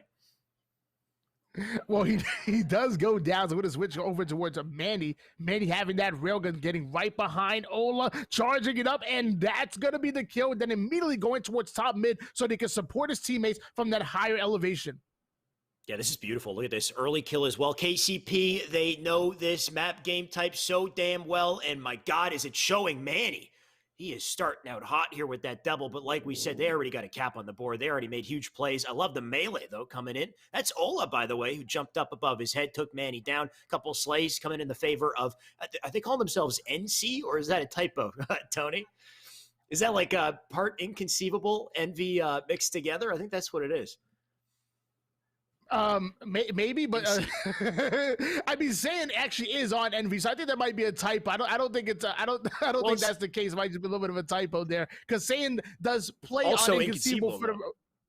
Yeah, he plays on Inconceivable for the remainder of Halo 5, but his real roster is Envy. Oh, it is Envy. As Talon does take out Ola right there. He does get the kill on Sparty as well. Goes in for the challenge on Trippy, but Trippy always hitting his shots. Shout out to the production team with the quick edit there, by the way, Tony. They fixed it.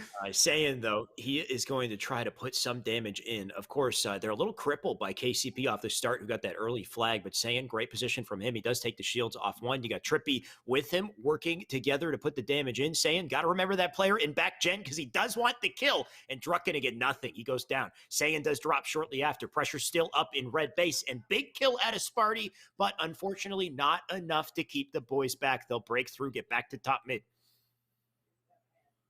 And that was a momentary 3 down for Envy as Manny gets the trade-off kill with Ola. Towler going to be taking out Trippy. Soul Snipe gets a little bit of a railgun for his efforts, goes right over towards top mid right in time because Camouflage is coming up, and the Predator combo is in the hands of young Mikey.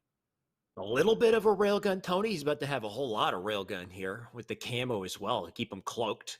He can make some big plays. So far, he doesn't need to make them, though. You can see his teammates got a quick round of slays. They got the flag out yet again. U-spawners up elbow side, or generator. Sorry, elbow, like I said. And Soul Snipe could start to put this to work here. Doesn't get the kill, though, for that flag, which now sits out. So he's a line of defense. He's got to start cooking, though. He does get one kill on this party. Rail in hand still, looking for a double here. He puts shots into Porch.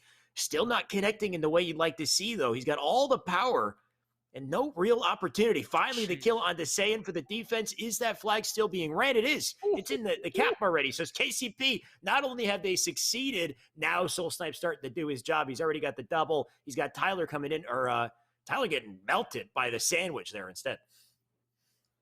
And you know, it's always great to see a big name org like Envy in the scene, one of the biggest that we have. But also with that big name org come big expectations. We want to see some crazy things from Envy, you know, in these tournaments. But most importantly, come infinite time when it matters most. As Saiyan does get a double kill off a screen on board here with Trippy. This might be the opportunity because KCP has just gone 3 down and Talik is 1 shot. They need to capitalize on this opening. You can see Ola was on the opposite side. They're getting the pinch to help out, but Ola in a rough spot there in courtyard, so he does drop shortly after. And once again, the defense comes through for KCP. Envy, we know how great this team is, just, you know, when you look at this roster. But KCP, they've got the recency experience here, Tony. They've been grinding Halo 5 all year, and this is their map. This is their game type, and they're showing it in a big way as Manny gets a double here. Druck holding it down from Generator. Multiple players come in to just deal with this man, and he almost takes one. But still, that's the type of delay that allows KCP to continue to get back into their courtyard and continue the pressure. And I want to see Manny capitalize on the momentum that he created just last week during that 1v1 tournament. He played absolutely lights out, beating some big names, including Frosty. He beat Frosty, beat Envor, made a nice little run, made himself a nice little bit of cheddar, if you will. I want to see Manny capitalizing on that he has the railgun, putting the 3rd cap in, and KCP, Kansas City Pioneers, going to go up 1-0 in our series. Speaking of making cheddar, Tony, they are quite close to the top 3 at this rate, right? Winning this game, they win 1 more, they'll make it to winners finals, in which case I believe they would secure themselves maybe top 3, right? If you get the winners finals, you can knock down a losers finals. So they'll be in a good spot, let's say, if they keep this up. But that was great for KCP. That was probably the best case scenario, right? Either Fathom or Kali CTF, I would say, is exactly what KCP would have wanted to start the game or start the series. Now it comes down to whether or not Envy can ice up in a Slayer. which is not going to be easy to do because, of course, KCP, they're accustomed to this also. Yeah, I'm going to say any Slayer outside of Regret. I'll give the advantage to Envy. And actually, I just seen Coliseum pop up, so I know Saiyan, fantastic on Kali. Spartan loves Kali. Trippy, obviously a fantastic player, and now all eyes are kind of on Ola. I'm so excited to see him back in the scene. And again, this is his first tournament back. You know, I'm not going to put all the pressure on him, but I'm really excited to see him grow. You know, from this tournament, I want to see him play next week, couple weeks in a row, and, you know, give him 3 to 4 weeks, and it's going to be scary. Agreed. Even just to have him here is a nice treat, and hopefully we can jump onto his POV, see if he gets to make a couple plays, maybe picks up the snipe. Like you said, snipe going to be so important in our match coming up here. We got the Rockets as well. If they can start out, like you said, if Sane can pick it up, start making plays, maybe they can pull away early like we saw in our last series. And if you pull away in the way that Frosty and Zen did, then there's kind of no hope for the enemy to make that comeback. So it's all going to come down to that opening. KCP, they're no strangers to this map. They love Kali as well. I'd say it's a universally loved, appreciated map in Halo 5. But like we said, the opening strat, who can take this? And can Druck be the one to do it? We'll start with him. You know, Coliseum in a way kind of reminds me of the way Pitt played back in Halo 3. And what I remember from Ola is making those big level plays, getting behind enemy lines, always coming up where the team's not expecting. So, you know, teams are afraid to push up, afraid to play super aggressive, because you always have to account for where Ola is, and he's a wizard. He disappears. Yeah, I mean, you put him on the pit, put him on Kali, put him anywhere. He's a wizard, that's for sure. And thankfully for Envy, they shut down Druck nice and early, though he did play that snipe off the map, so we got no sniper to swing the game early on here. We do have a Trippy up above, getting himself a beautiful double on this Soul Snipe and Druck, taking down the duo. He'll hold it down from top catwalk. New spawners up on blue side, and nade into cave. That's a nice little hit mark to know he's got the damage in. They've got that snipe side control. This is going to be so important for Envy to get the snowball going here. If they can hold snipe, the Trippy unfortunately get tagged up, goes down. Sparty right now going to try to pick up his place here. And you've got a player hiding on silver also. 2 big slays though. Shots into the ramp here on snipe side too. And what a freebie on the Sparty. Nice couple melees will isolate, take down Talik.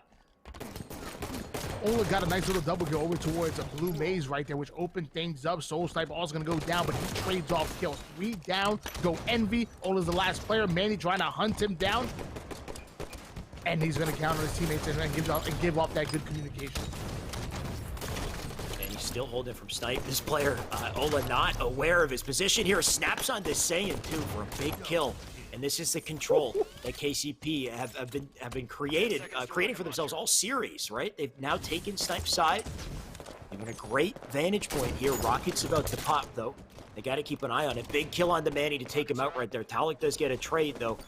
We're really just neck and neck in the opening third of this game here. Talik putting shots into Rockets. Those might go over to Envy, though, because he's got a double dilemma here trying to live up. But the player in grass will take him out quickly. So Envy, they got a good shot here.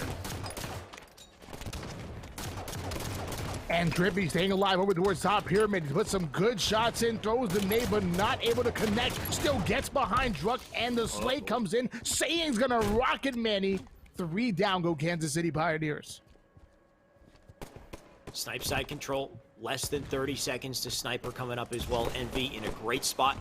Spawners coming up from the perimeters here. That's Druck trying to mount the challenge. He does get an opening kill, and I believe that's Trippy or Ola who drops shortly after. Saying right now he does have 1 rocket, but he's gonna have to burn it. He doesn't even get the chance to.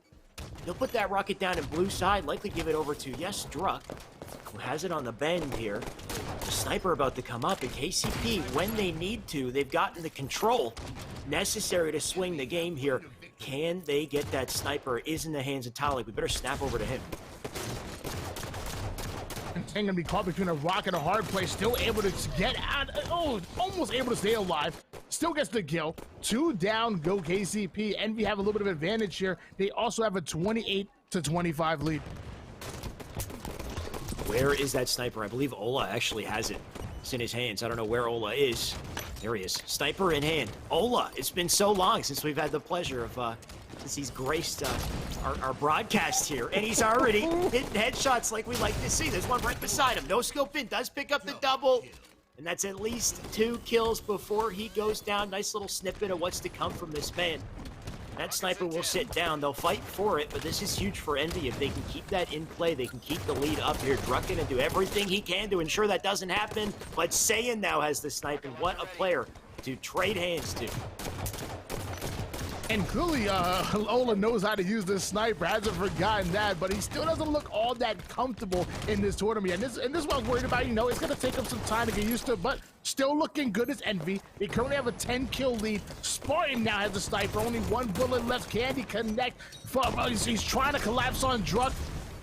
No slay yet. It's okay, just 1 bullet. Gonna play it patient. He's got his teammates to help him out. I mean, look at the scoreboard at this point. 11 kill advantage in the final 10 of the game here. He's got the rockets as well. Looking like they're about to close this one out clean. That should be an easy rocket right there, but just slightly too late at his Sparty. Can't get it. Great awareness from that red player to stay up, but the second rocket will definitely do the trick. He got 1 more up in cave. That's Druck. He's quickly taken down. They're getting trades, and that's all they need to keep the lead on their side. Now 5 kills left to close it. It looks like we got a series on our hands here, Tony.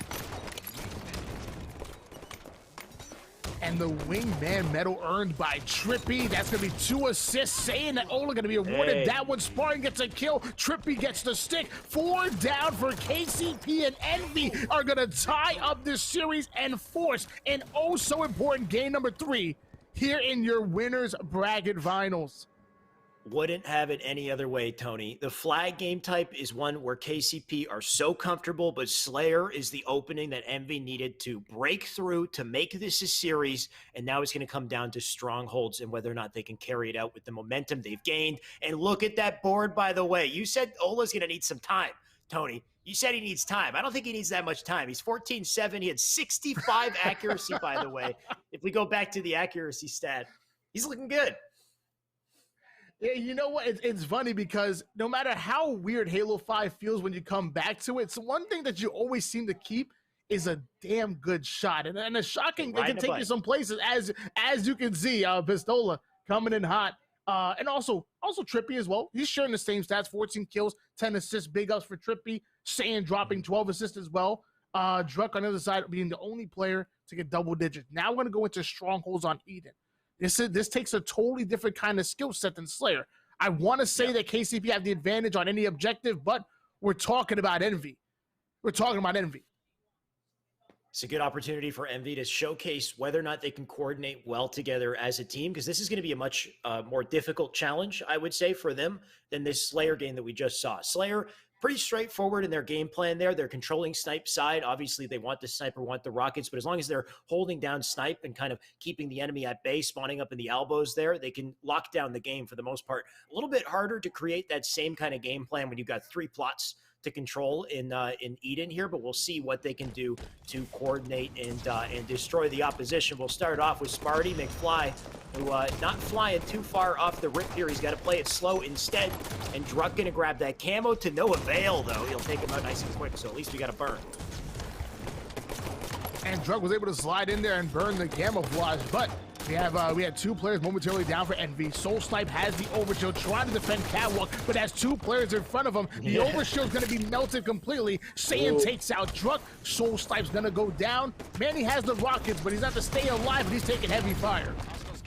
Ooh, that was nice out of Manny to just get rid of the rockets. He was 100% going to die there, but he managed to take one down with him. Soul Snipe back up on Catwalk for round 2, and he gets shut down yet again. Man, the defense on the side of that red window, right? That position is so powerful if you have the right timing for it. Either way, you can see the teamwork out of Envy looking strong to start the game here. They're pushing for the trip cap over on Blue Bend. Saiyan going to anchor from the position on Red Nest here.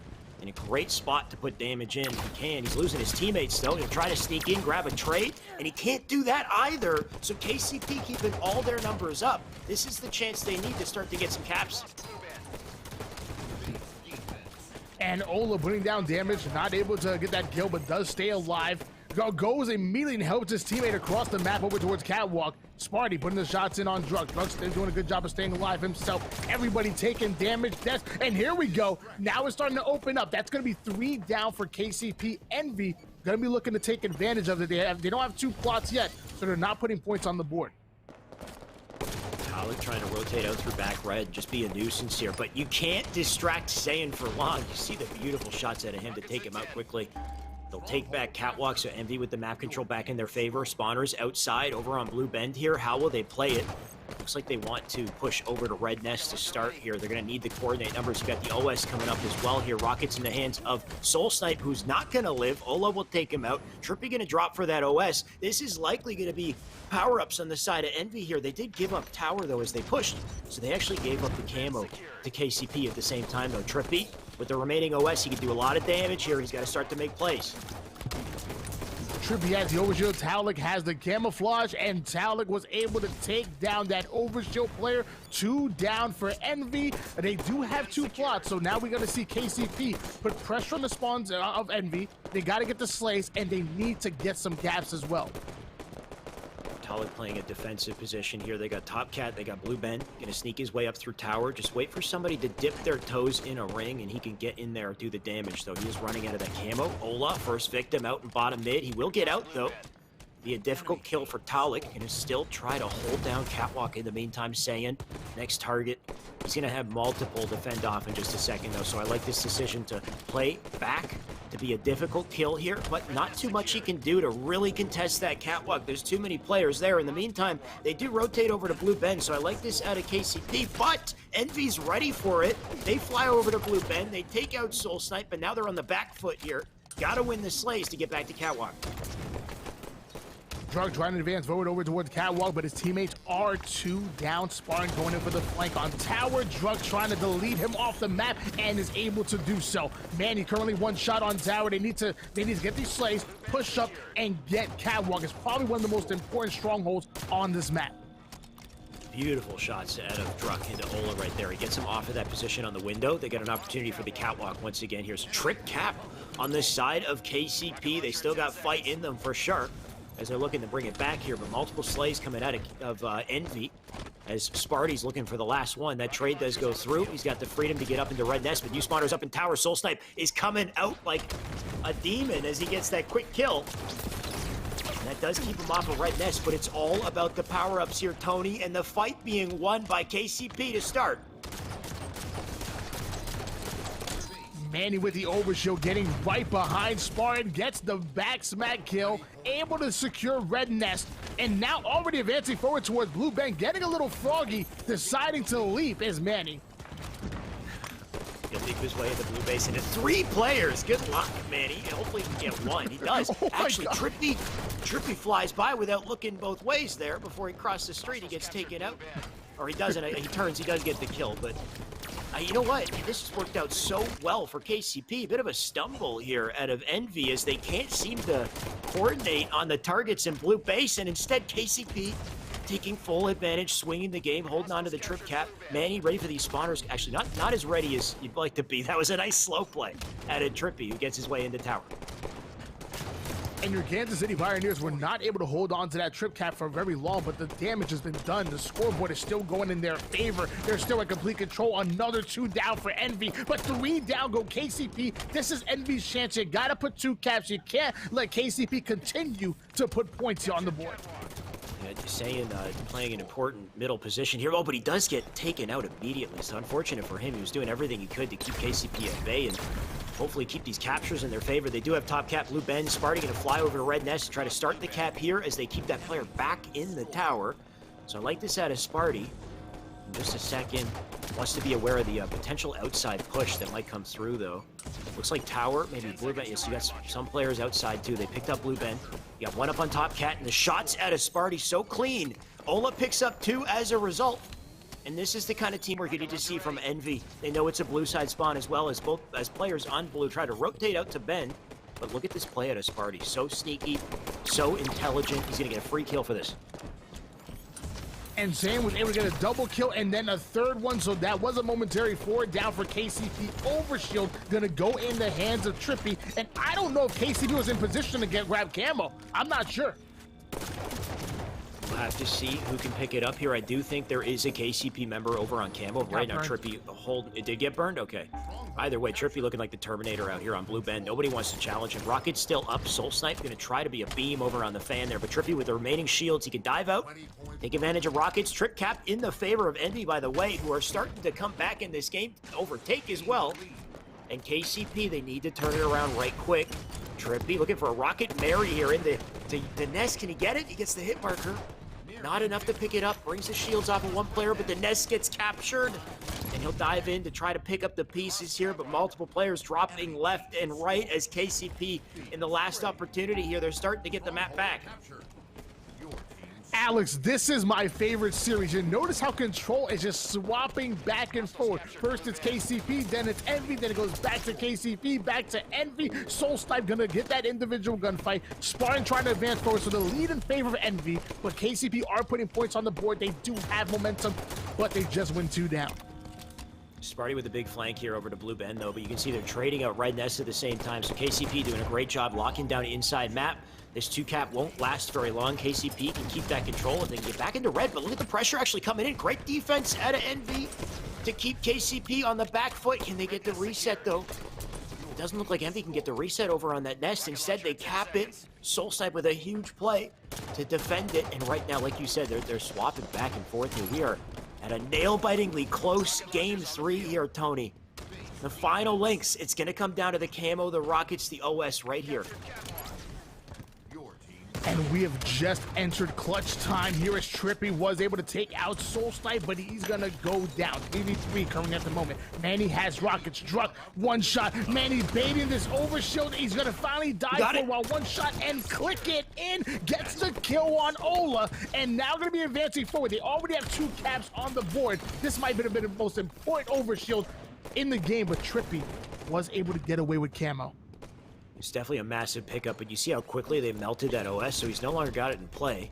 If anything, though, he managed to stay up, get that position over on red side while Talik tries to hold it down in blue, but they're starting to pour in a tower here. If they get slays, they'll be able to push up, but KCP doing everything they can to keep him back. Big melee at a Trippy. He has an opening here. Ola with a kill as well. Weak player up in red nest as Trippy goes huge on red nest. He'll pick it up, and if he can cap this, they can get back map control in the last seconds here. 97 on the board for KCP. One more round of caps out of KCP. They'll take it. Tony, we need perfect halo, and Trippy making massive plays. Trippy has the camouflage in hands. They have the 2 cap. If they're gonna make the comeback, it needs to be here and now. Ola's gonna be taken down. Trippy's being hunted down like a wild animal trying to stay alive. No more camo. But look at Catwalk. It's almost in control. KCP. Trippy needs to make a play, and the reset comes in, and that's gonna be the comeback. Envy able to put the 100 point on the board and finish this series. Envy with the ice in the end of that game, Tony. That was unbelievable. They were locked down in tower, right? There was a shell on both blue and red side with Blue Bend and Red Nest control from KCP. They tried to keep him back in tower and fire at him from both perimeters, but Trippy slipped through with the camo, made a massive play in Red Nest, opened things up for the team, and man, that scoreboard. Apparently, Spartan was popping off all game, Tony. He went 28 and 11 to really help secure it for the team, but in the last second, we saw the turnaround, the ice we needed, and now we've got one hell of a winners finals coming up. But man, what a series!